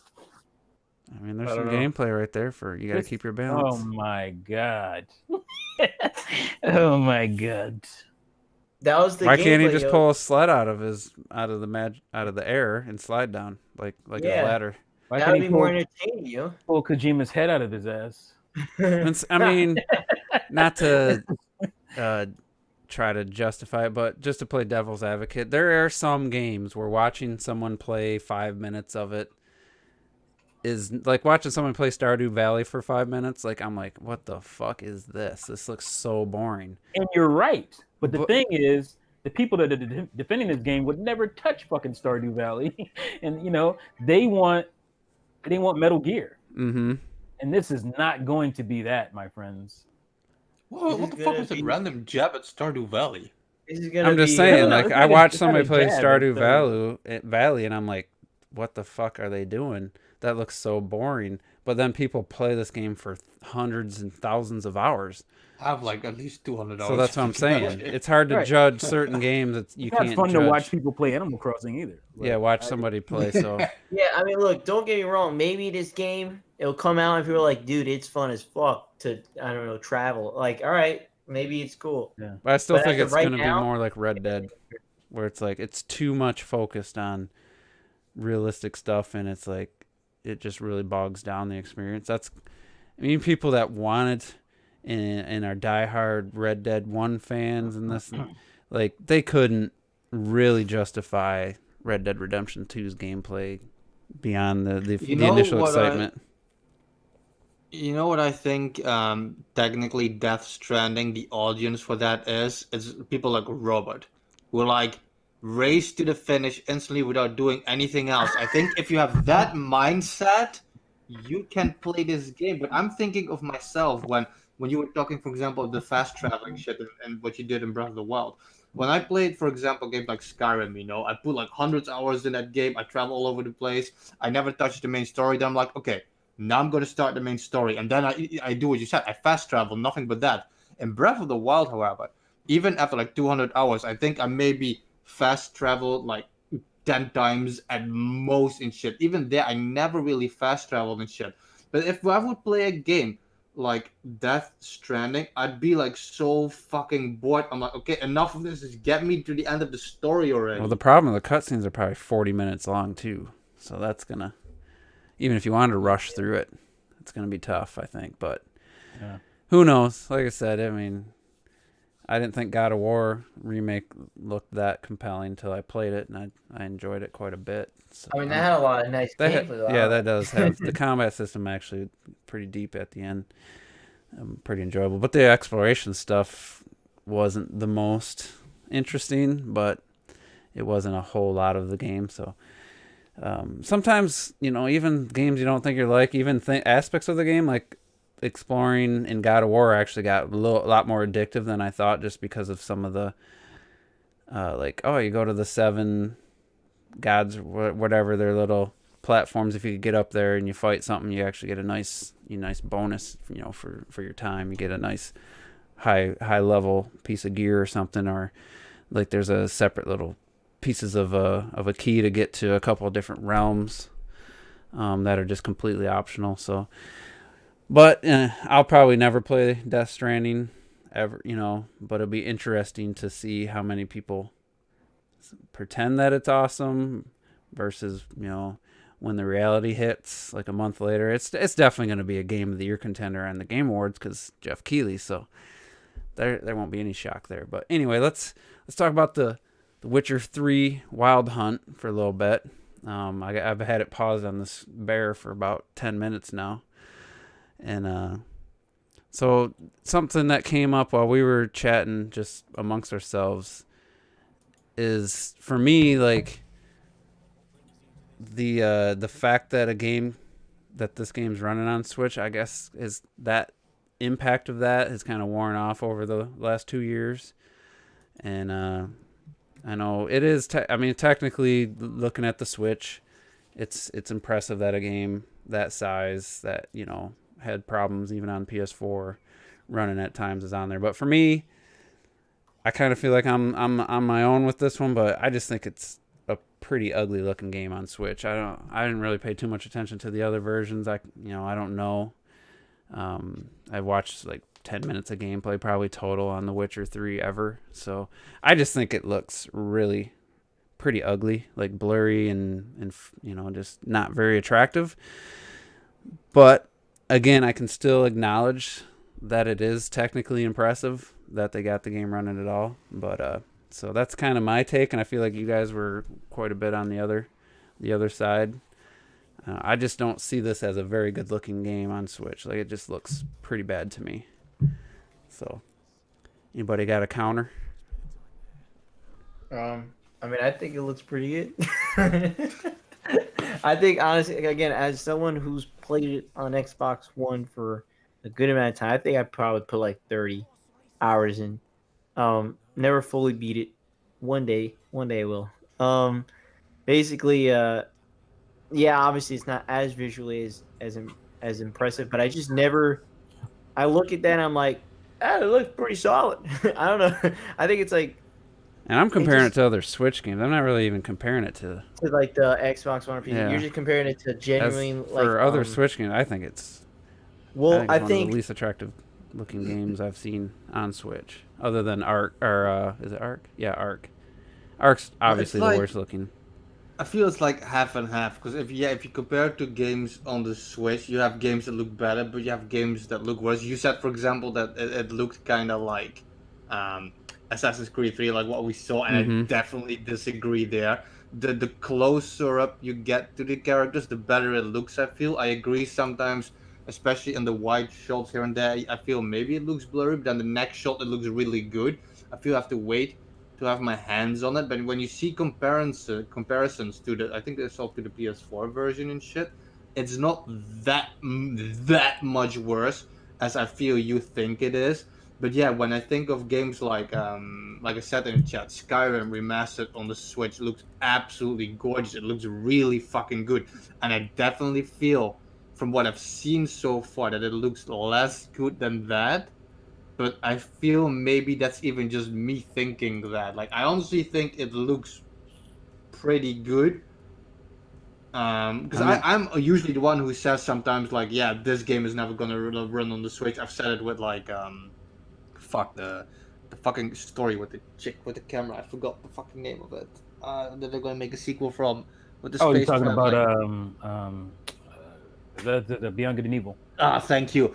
For example, with that game, I was like, from the beginning, I said, this shit won't come on the Switch. I understand sometimes that some shit can't run, but with The Witcher, I'm like, there's no reason it can't run, and it looks really fucking good, I feel.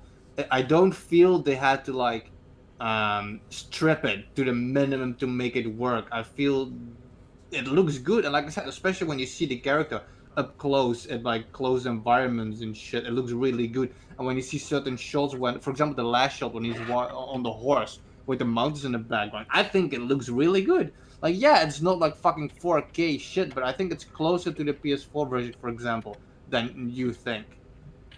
Man, why are we talking about this stuff, man? We were expecting it to look See, that's always the art. I'm not expecting. I'm just judging the game by what I see. Here's the thing. Like, I don't care. I'm not Here's the judging thing. it or expecting more.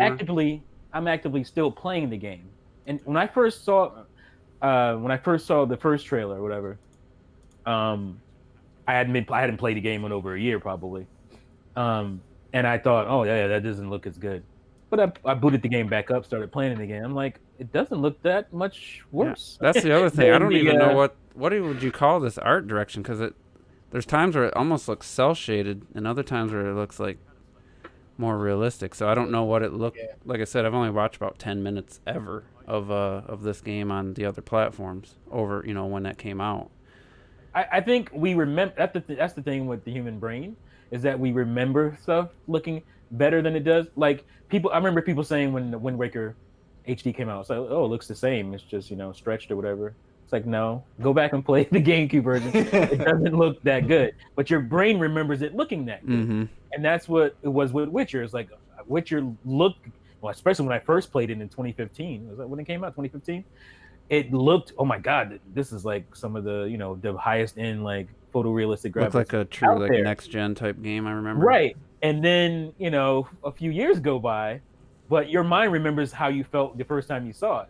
A few years go by, it doesn't look as good, and that's where it is. It doesn't look as good as I remember it looking. Going back to it and looking at the Switch version, it's not that far off. It really isn't that far off. I mean, I'm just looking at this. I know it's a completely different art style, and I'm just like, yeah, the cinematics don't look bad, but when he's like controlling, like if Breath of the Wild looked like this, I feel like I'd be upset, like disappointed.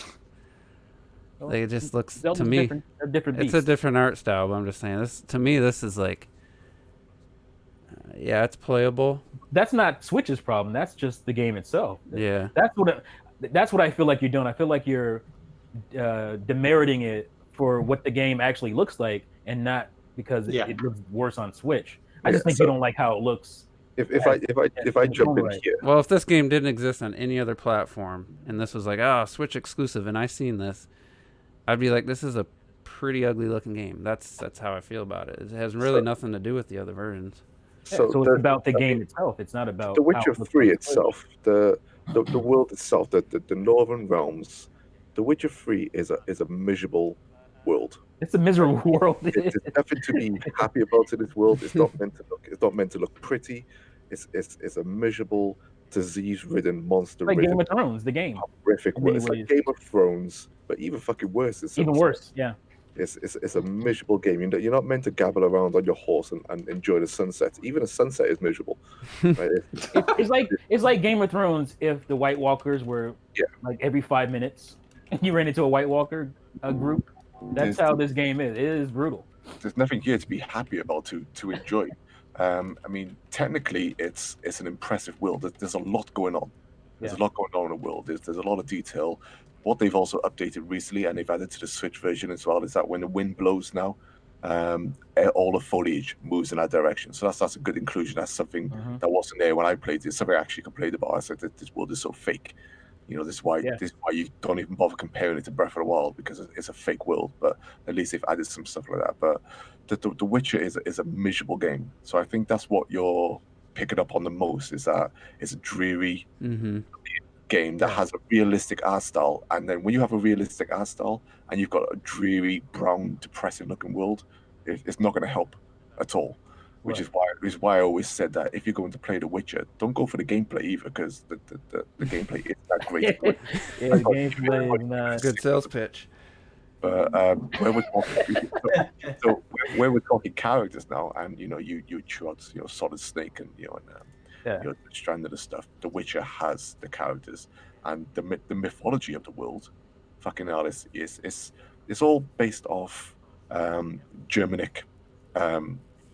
Mythology. We're talking like Icelandic, Nordic type of mythology, early European and stuff. So all the mythology is there, and that's what makes it fucking crap. It's a very interesting world with very interesting characters and stuff. That's where it shines. That's what gets you through it. And then there's other fun stuff, where you're trying to get sleep with all the women, preferred girl that you want, and all this stuff. And, you got all the choices. It's got the Mass Effect type of choices where you can play as an evil fucking Geralt if you want to. All the well, I think I was talking about this last podcast or recent, where I was like what Retro said about how Skyrim looks like super sharp and super nice on Switch, but it has like the character models and everything are way more dated looking. But the overall, just like with Doom 3, I think that was last week.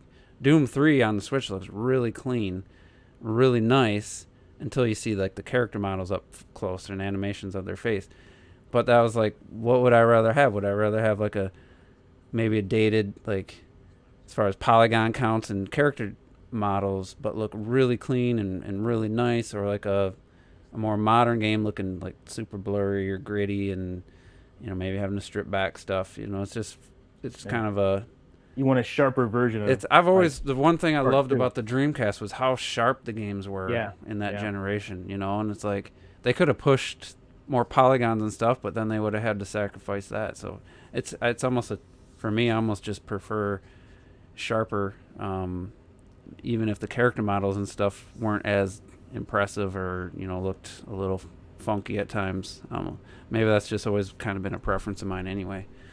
But it is impressive though that they got the whole game on the cart. Yeah. They're very open in the Digital Foundry video. They're very open about everything. They weren't trying to hide, and they weren't showing bull shots and like a lot of companies would do. They like Hellblade has a lot of pre-rendered video for the cutscenes, and it looks almost on par with the PS4 version. And some people were showing that, and oh my god, this is so impressive. And then you see the actual game, and it was like, so they didn't try any of that. And I do hear nothing but good things from CD Projekt Red. I'm just saying, as somebody just looking as a Switch owner, I just look at this game and say, man, I think it's a very visually ugly game, whether it's the technical side of it or just the aesthetic side of it.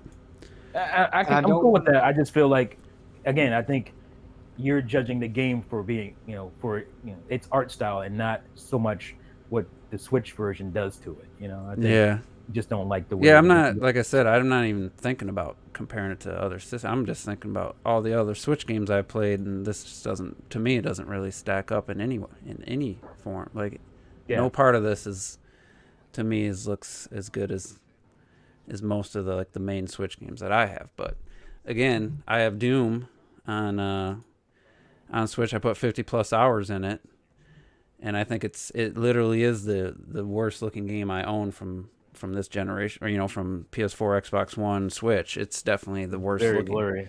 I mean, it's terrible, but I enjoyed playing it. So,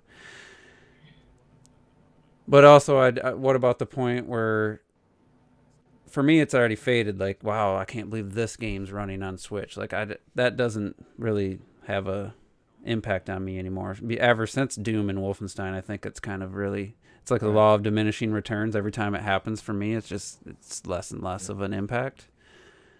And there was this guy that said, even before Doom and Wolfenstein were announced, that Switch could run these current gen games. I don't know what was his name. Oh, Mr. T, that was his name. I said beforehand that it would get these games. Yeah, it won't look as good, but these games could definitely run on Switch, and it looks like I was right.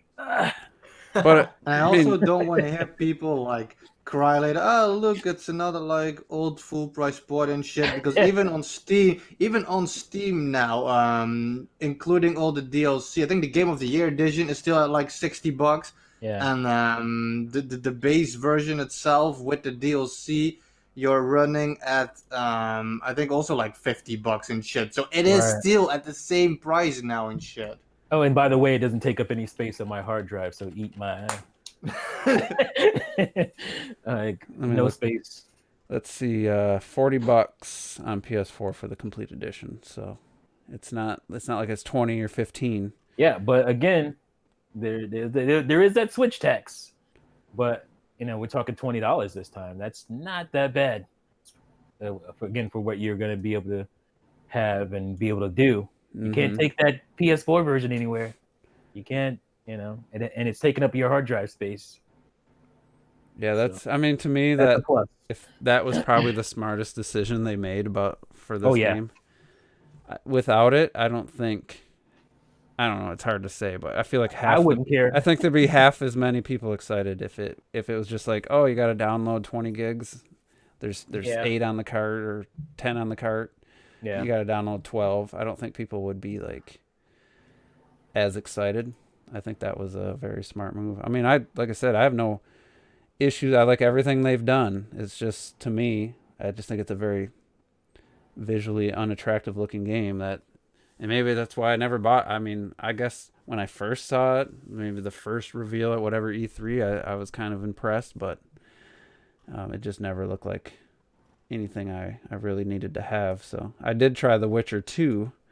I got it for like $2 on Steam and didn't enjoy that. So I think that probably had something to do with it. But still, when's it coming out? October or something, yeah. And Ori comes out September 27th. The Switch's library is definitely pretty vast at this point. Yeah. With lots of variety.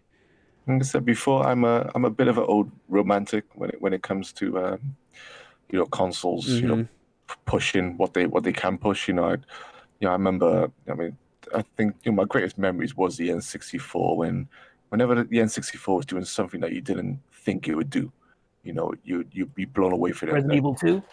Yeah, and there'd be smaller stuff like that. So let's just say when Jet Force Gemini came out, when you first look at Jet Force Gemini, you think, it doesn't look that great.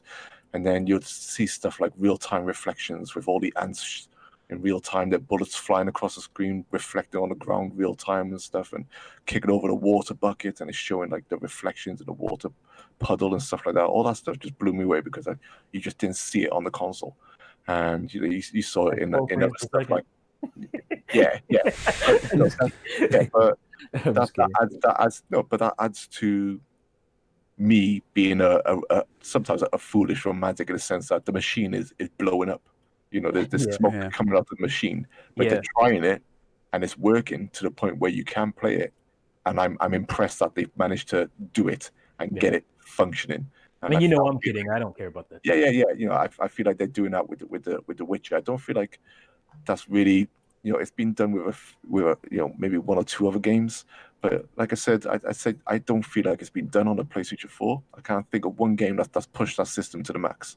Just one game that's made it quick. That's because as far as like visually, like God of War and Horizon, they're pushing those games, but they're literally locked 30, like without dips. So they could push it further visually, but at the sacrifice of a frame rate, dropping.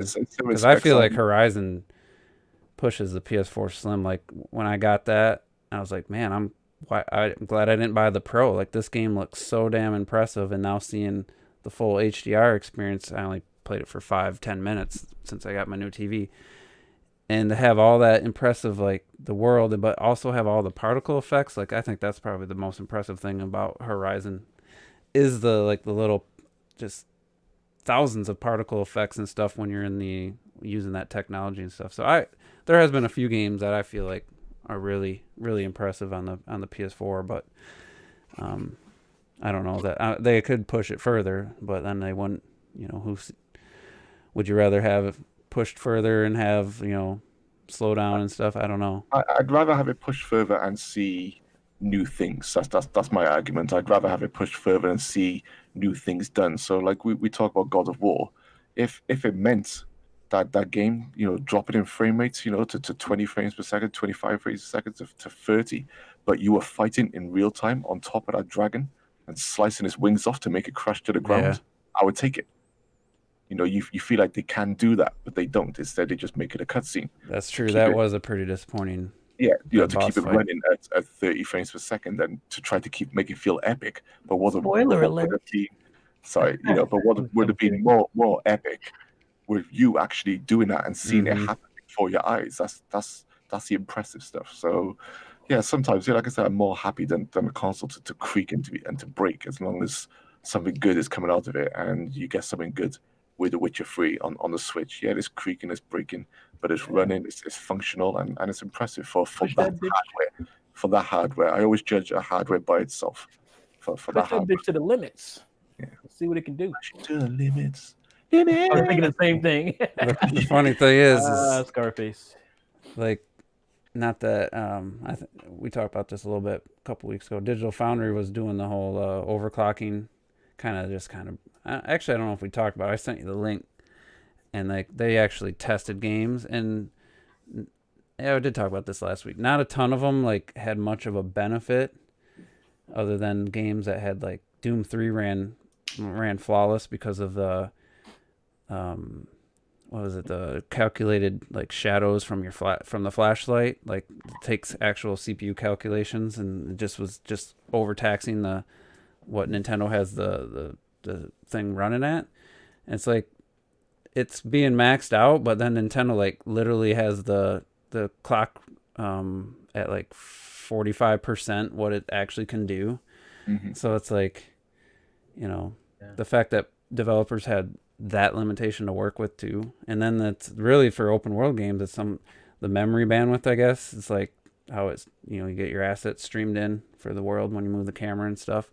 That's like way below what it probably should be. So there's a lot of bottlenecks and stuff. So I actually find just hearing about that kind of stuff, like developer solutions to bottlenecks and stuff, I like hearing it. Like, to me, I find that very interesting. Nintendo, they've been known to hold back, and because the Wii was originally supposed to be pretty much as powerful as the Xbox 360 when they first were putting it together, but they decided, we want to make this affordable. We want to actually make money off our hardware, so they scaled it back. But it was originally, because I remember reading about that. And then I saw a Did You Know video that reminded me, like, yeah, that was a thing that they were going to have it as powerful as the other consoles, pretty much, but they pulled back for, to make it affordable. Yeah, that's one. I mean, it worked out, obviously. Yeah, well, in some ways, some people can't stand the Wii. Yeah. I just wonder a $400 Wii with I probably wouldn't have been on par with the 360, but closer to it. Right. I don't think that would have done anything. Like, I don't think it would have sold. Well, the price was a huge selling point. What was it, $250? Yeah. Yeah, because it came with Wii Sports at $250. Mm-hmm. So, a lot of people just like, oh, this is my Wii Sports machine anyway. So, and that's all we need, So. Yeah, I don't think for that crowd. No. They needed, but I mean, But it could have got stuff like, Mass Effect and all this other stuff that was exclusive to Xbox at the time. So you never know. You never know what could have happened. So yeah, we'll wrap it up in a little bit, but we kind of glossed over. We quickly meant, we were talking about Ori, but we didn't really talk about how Microsoft now has three games that they published with Minecraft. Well, maybe, I don't know if they published Cuphead or not. I don't count Minecraft. Yeah, I don't count Minecraft because they came in later, yo. They came in Minecraft is on PS4. Yeah, but Microsoft owned it by the time it hit the Switch. But then you got Cuphead, like, I don't know if that was published Super Lucky's Tale. Super Lucky's Tale, I don't think is published by Microsoft, but a lot of these Xbox games coming to the Switch. So any ideas or any thoughts what this will be like the final thing? And I didn't even check the Discord. I forgot to check it to see if there's any questions. But I saw one from last week. I think we should definitely answer. Let me open it real quick. But let's not forget Banjo. Is there another Microsoft game that's on the Xbox One? Sunset Overdrive or something? Is there one left in the chamber? You think coming to Switch? Think they could do. I guess they could do Sunset Overdrive because Sony owns that now, right? Do they own it technically? The game? I don't really know. I don't really know how that works. Why did they buy the studio? Yeah, they bought Insomniac today or some shit. Which, to be honest, honest, you're actually buying all the copyright as well, though. I thought they owned Insomniac already. Yeah, to me, like, they should have bought Insomniac back in the PS2 era. Yeah, with Infamous and all that stuff. So I don't know. And fucking Ratchet and Clank, all that shit. Yeah. Why would they not? Why? Yeah, I don't think they. Well, obviously they didn't own them. I don't ever remember thinking that because, well, even now, didn't Insomniac they were Spyro first, weren't they? Yeah. Nah, wait. No. First? Yeah. They were Spyro, right? Yeah, I'm sure they were first. Yeah. Yeah, they were Spyro. They were Spyro. That's I'm gone. thinking That of went everywhere. That went on Yeah, GameCube. Activision owns that shit now. No, well, that's why I think like I'm surprised that it took them this fucking long. It took them generations to buy it. Well, yeah, you probably should have done that. The PS2. What was the reason why you didn't? Like Jesus. But now, what sucks is now that they're gonna be all Spider-Man, 24/7. That's a great game. Yeah, but that's cool, no. But like, but but Sony then made a lot of great games. you're restricting them to just one thing, and that sucks. Because it's like Ratchet and Clank's still a fun franchise. You can still do Ratchet and Clank, or but now again because I still hope, because you said Ratchet and Clank, I still hope that they would remake 2 the way they did the first one. Fuck a remake! I want new games. Yeah, at that point, like I mean, I wouldn't. I mean, Insomniac, I think they're a great studio, but if you go back through their history, I mean, I'm sure they've done like the Resistance series as well, which is fucking shit. And I played all. It is garbage. Is that Insomniac? Please tell me that's not. Yeah, I'm sure it is. That's a. All right, let me have a quick look. I'm sure it is. Series is trash. No, but honestly, I'm waiting just for the Halo Master Chief Collection to come to Switch. I think that's coming, Well, that's what Resistance is supposed to be, the Halo killer. Yeah, Insomniac Games. They're the Resistance series. A Halo killer. Yeah, I think honestly, the Master Chief Collection, that shit's gonna come to Switch. I don't know, man. I don't know about that. There was those. I don't see them getting that on a 32 gig cart. I don't think they'll put it on a 32 gig card. I think they'll download that. I don't want to download that shit. I already have it. I don't care about that shit, man. Still, come on, how crazy would that be? Halo on the Nintendo console. They were already gonna do it for the DS, so fuck it, bring it to Switch. Mario on his PS4. Nah, that ain't happening. That would be the greatest thing ever. Not that I even care about Halo or would want Master Chief or whatever in Smash, but if they would do that shit, you just have want the reaction? Master Chief in Smash and then release Halo. Even if it's just Halo 1, man, that would. You just want the fanboy reaction. That came from that, Everyone will be like, where the fuck is Mario Kart for Xbox? Just like, that ain't coming, boy. That ain't coming. Bring up the remastered Halo 2. That would be good. Yeah. All right, so Dave97 asked a question. I know Retrodust will love this one. Oh, that's my question. I wanted you to read that one. What are your thoughts on Super Mario Sunshine?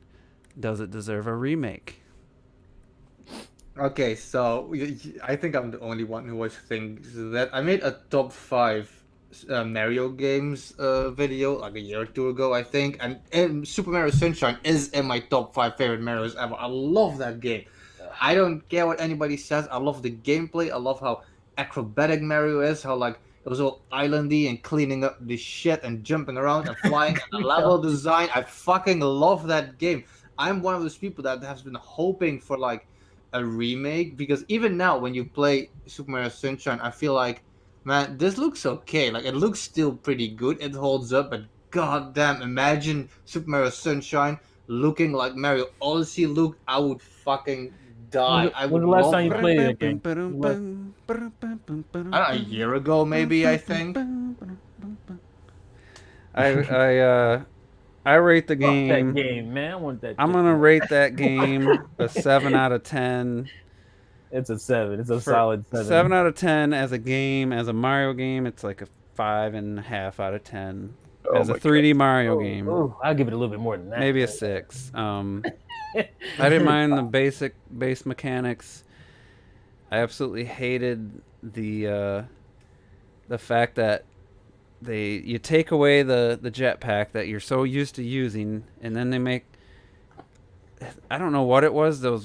It seemed like every one of those levels was a revolving like. I love those stages. What are you talking about? And people are crazy. And the game didn't know. There's a point where it just like you'd get near the corner and then Mario just slipped to his death. Like he would not jump. I don't know if I recorded it or not. I recently played one of those levels, and I'm like, this bitch will just not jump when I get to the edge. That's because you're trash. You're like you're hitting. You know how the big shape whatever's spinning. All right, so so now I got to run. Okay, I'm going over the corner. Okay, yep, made that one. I do the next one exactly the same. Also, Mario just like slips and falls to his death. It's like they definitely need to work. They could work some stuff out. Yeah, and it just to me that was so jarring to go from I got this awesome jetpack. Oh wait, now you don't have it. And then the most egregious thing is the blue coins. Yeah, well, even the Super Mario Sunshine is literally the only Mario game I have not beat yet. I've still not. It's for a reason. It's just because I don't love the controls. It's the one I haven't 100%ed. Yeah, I never got 120 coins. Or stars. Mario Sunshine is straight up 9 out of 10, and it's got one bad level. It's got one bad level, and that's the hotel level because the camera in there just fucking sucks. But apart from that, the rest of the game is fucking awesome. What about that area? I don't know what world it is, where you climb. It's like around the back, and you're going up, and there's like water, and there's like the gates you climb on. That the camera makes you want to punch your mother. It's the worst. It's horrible. I can't remember the name of that world. But I mean, it was a good looking game. Around the back, and there's like spiders or some shit, like electric spider. It pissed me off to no end, and it was like I'm falling and falling and falling. This is not my fault. The camera is ass. What about that stupid seagull or bird, the sandbird or whatever? Like, oh fuck! Get the fuck out! I made it through, but like nightmares with that shit. Oh I think I completed Sunshine. It's pretty try actually. But again, the blue coins. This is the part the game that's very un-Nintendo like. They just randomly place these blue coins everywhere. I mean, you have to spray a bookshelf that you wouldn't even think about. And here, blue coin pots. Are you fucking kidding me? And it had to be only on that one. It's only on that one level. So you got the world, and you got like 7 or 8 shines per world. Each one had a hidden blue coin. Just make it only have 80 shines. Why did you have to have the 120? Because they did that because the last game had 120. They wanted to keep that, but they didn't have enough time to do what they wanted to do. So they had other ideas for other worlds and stuff. But they were on a deadline. Just like Wind Waker, they had other dungeons. Right. So man, I rinsed that game with no guides or nothing. I don't know where you guys. How though? Like that's the one thing. When I had one game for 2 years. I wasn't gonna go back and play every single level and scour every corner of the level for blue coins, man. I just wasn't gonna do it. And honestly, I'll tell you right now, I only played through that game one time. I never tried it again. Who went all the way back through Jet Force Gemini for every fucking teddy bear person because you had to have them to beat the game. And that was after you beat all those worlds. Oh, I got to go back and save every one of them motherfuckers. And I did it. Teddy bear person. I will say, though, they could fix a remake. They'd have to fix quite a bit for me. Like I said, that's the thing. It has to be fixed. It can't be just let's make it prettier. You can't fix what's not broken. That's what I don't understand. I have to agree because it's like I said. I mean, we have different memories of it because we like different things. But like I said, I liked how agile you were. Like all the moves Flood gave you. I played the game a week ago. And then I like it how you got used to that. And then you got like the sections like that the Jews hated that I loved where they took Flood away. So you got like really challenging, like rotating platforming sections and shit. Why did it have to be like, rotating? Remakes of the music and shit. I like the music. You get Mario skills, and that's why you fail at our Mario Maker levels. How many times have you beat Champions Road on 3D World? Okay, that's like the hardest Mario level ever. Okay. See, when you think about that 3D World, that's fucking controls. That shit feels nice. Mario was out of control in Sunshine. He was so fast, unnecessarily fast, and slippery. He was like on crack, yo. You could not control. It was like playing as Luigi. He just. Oh my god. God. But why did every one of those little, you don't have your Flood. Why does every one of those levels have to be with revolving shapes? Why couldn't they just? Because it's epic. Why couldn't they just build some normal levels? Like, I just hated that because of that one mechanic where one time you'd go over the corner and be fine. The next time you just slip off to your death. He would literally just not jump, and I was like, "Are you serious?" I'm pressing this big ass green button, and shit ain't happening. You even feel the difference between Galaxy and Sunshine when Galaxy 2 had the revolving built block Galaxy. And you know what? Tight That controls. you could feel the difference between the controls. Like Sunshine was Yep. garbage compared to Galaxy 2. Like that's not even a comparison, man. Not even a comparison. It really isn't. Like that, the control scheme is so much tighter, and it's literally like the same level, and so you could see the difference. You can see the difference how much tighter it was. And Galaxy. you know, I bet you can go up to Miyamoto right now and say, "Yo, man, Sunshine, let's be honest." He'd be like, "Yeah, I fucked up. They pushed me, they rushed me with that one. What do you want? All right." yeah. So for me, you can't just, let's make it look nice and we'll improve the controls. You got to do something different about the blue coins, just like in Wind Waker. You got to reduce the amount. Yep. Just don't make it have 120 shines, not shrines, shines. And get rid of some other stuff like the opening cutscene. Just do it in engine when you've made a new engine, like just stuff like that. But I mean, I like the music. That CGI was lovely. That was the first time you had CGI in a fucking Mario game. It's beautiful. Are you serious? That was I hated all that shit. I hated. I thought the game was beautiful though. Whatever the fuck, they ugly ass. I literally had nightmares about those damn. I also think the blue coins thing is always like a weird complaint because technically you don't need them. You can just finish the game. I mean, that's like saying, but I hated the blue coins because then I could never complete the game and shit. Bitch, you didn't get 999 Korok seeds in Breath of the Wild. Yeah, you used that dumb argument before. I remember because it's a valid one. No, I was very excited for Sunshine before it came out because I remember like looking at old clips of it. They have old it would be the magazine. There'd be screenshots and whatnot, and there were people, not those ugly ass pintas. Yeah, I remember it before. There was like real people in that area. That's what it was gonna be, and then it's like I get the game and it's these big green ugly ass. Yeah, they definitely changed the art style. They changed the art style, but I thought the game was beautiful. Take like Mario Odyssey. If you have a Mario Odyssey, you have like the Metropole and shit. Like, it's fun having humans there, but come on, that shit doesn't fit. It doesn't look like Mario's. But they weren't like that. They were more Mario-looking people. They were more Peach-looking type of people. Mm-hmm. It was like realistic, quote unquote realistic looking. And people. It felt like the spraying, the cleanup. You got to clean up the beach. You got to clean this up. They definitely that was fun. Reuse that quite often. Like 360 on the spot. The water was squirt everywhere, man. You fucking jump up. Well, you can't jump in the water. That also felt weird. Like the controls of actually doing the flood. I don't know. I mean, I was good at the game. Swimming with flood. I was great with flood, but then you couldn't dive under the water. Coming from Mario 64. You have a game that's literally 50% in the water, and you can't go under the water. Like, what the? I was so mad. The whole level is like beautiful, pristine water. You can't do that yet. What? All I'm saying is I can't wait till the time when, because right now we're in this fucking everything in GameCube is the perfect masterpiece phase where the teens that are now adults are making YouTube videos about GameCube, and I can't wait till the Wii guys come out. But it's all about Galaxy. Shut the fuck about your fucking Sunshine. I will always Galaxy 1 is my favorite Mario game of all time. And that game is fucking perfection, and I feel Galaxy 2 can't even come close to how good Galaxy 1 was. So I'm not saying Sunshine is better than that. Linear. Doesn't have a world.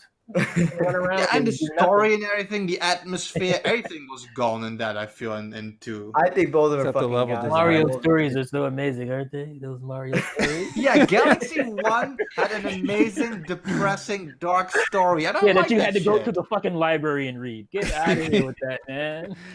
I loved when I had to go talk to that big Luma to get them to change the comment so I could go to the level, and then I had to go right back to them and feed them again so I could change it back. That was fun.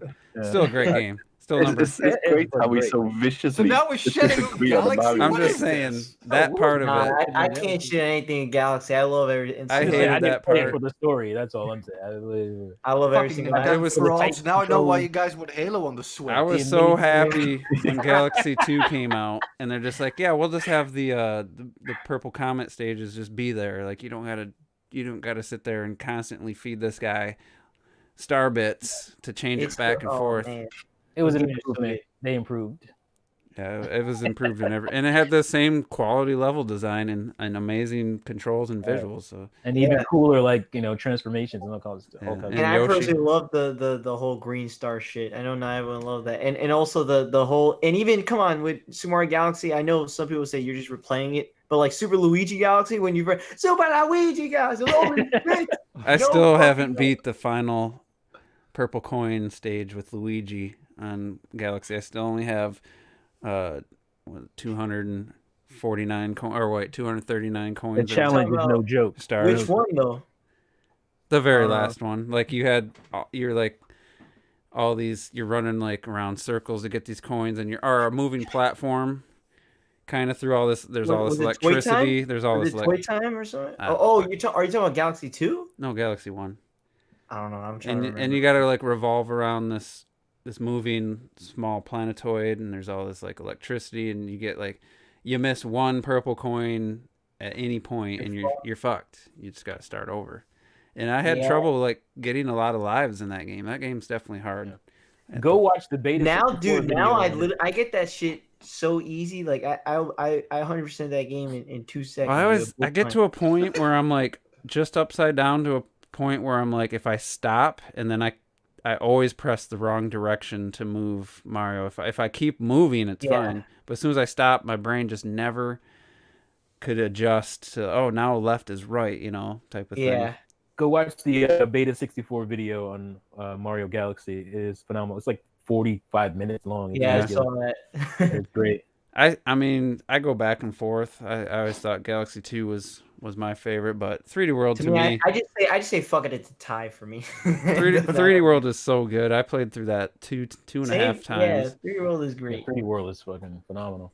So 3D World, again, 3D World is that one where I remember, I loved it because I technically you beat it technically 5 times if you wanted 100%, and if you had to go through every single stage or every single character, and I did not mind in the slightest. I had so much fun. Even some of the stages I wouldn't care to ever play again, but there were some I could replay over and over.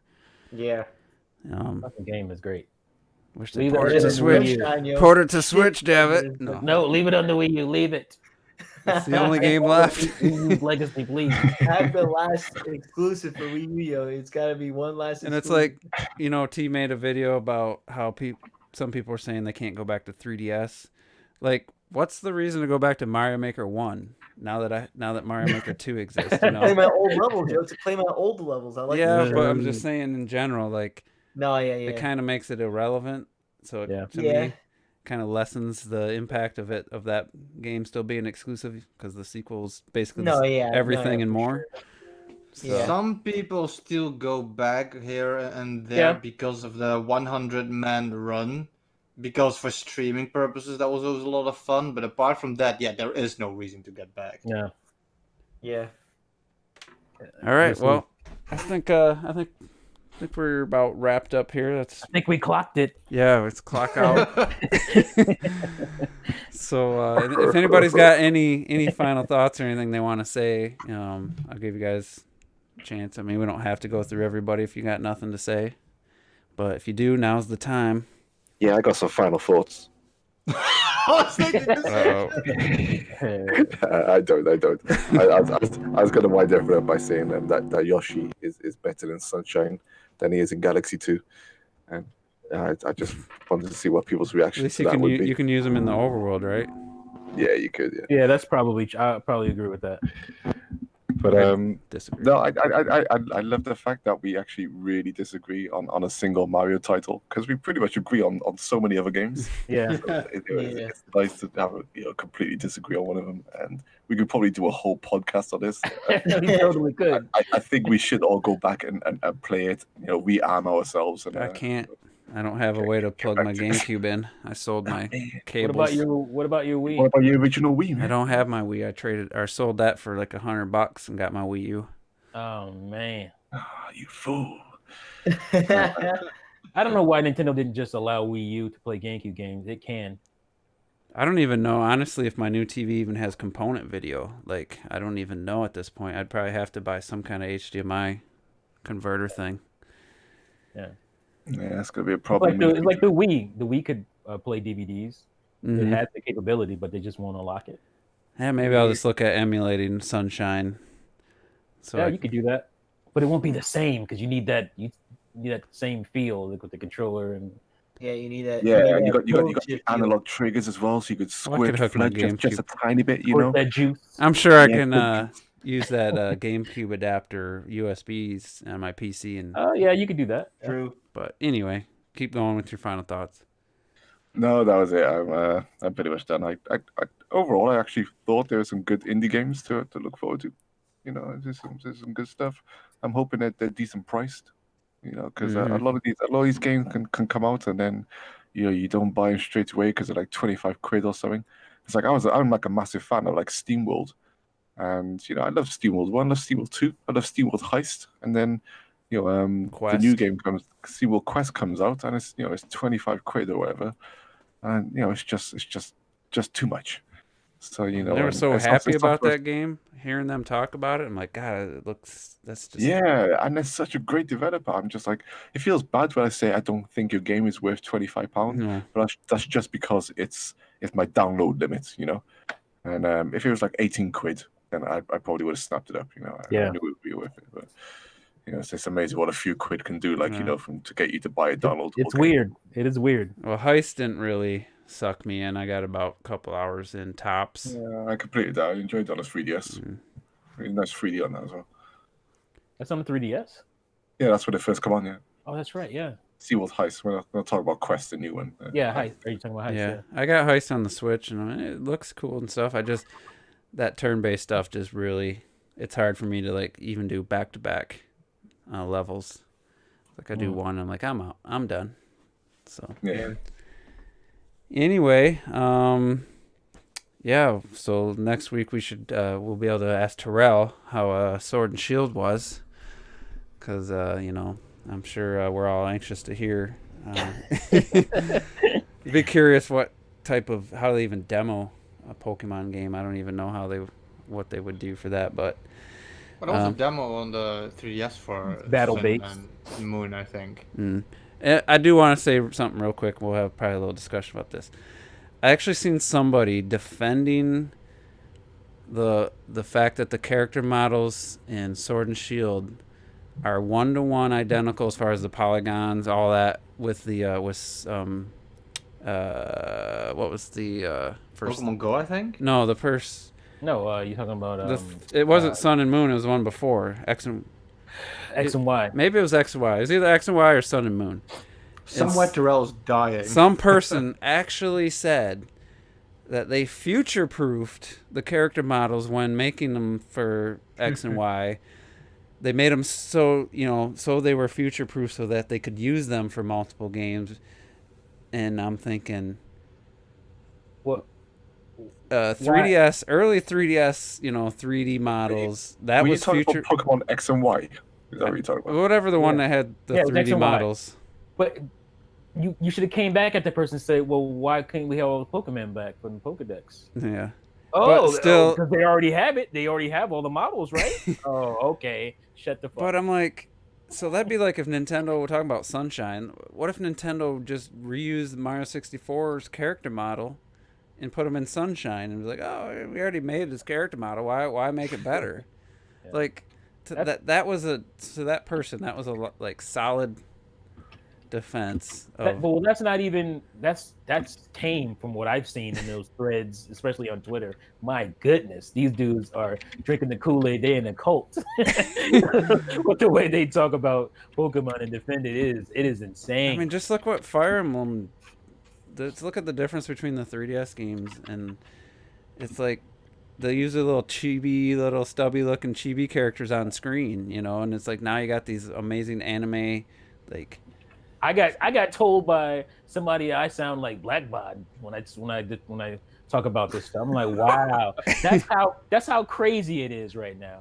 Just trying to make Pokemon better, guys. Just trying to make it better. Exactly. That sounds like something Blackbot would say. I'm like, wow, these dudes are.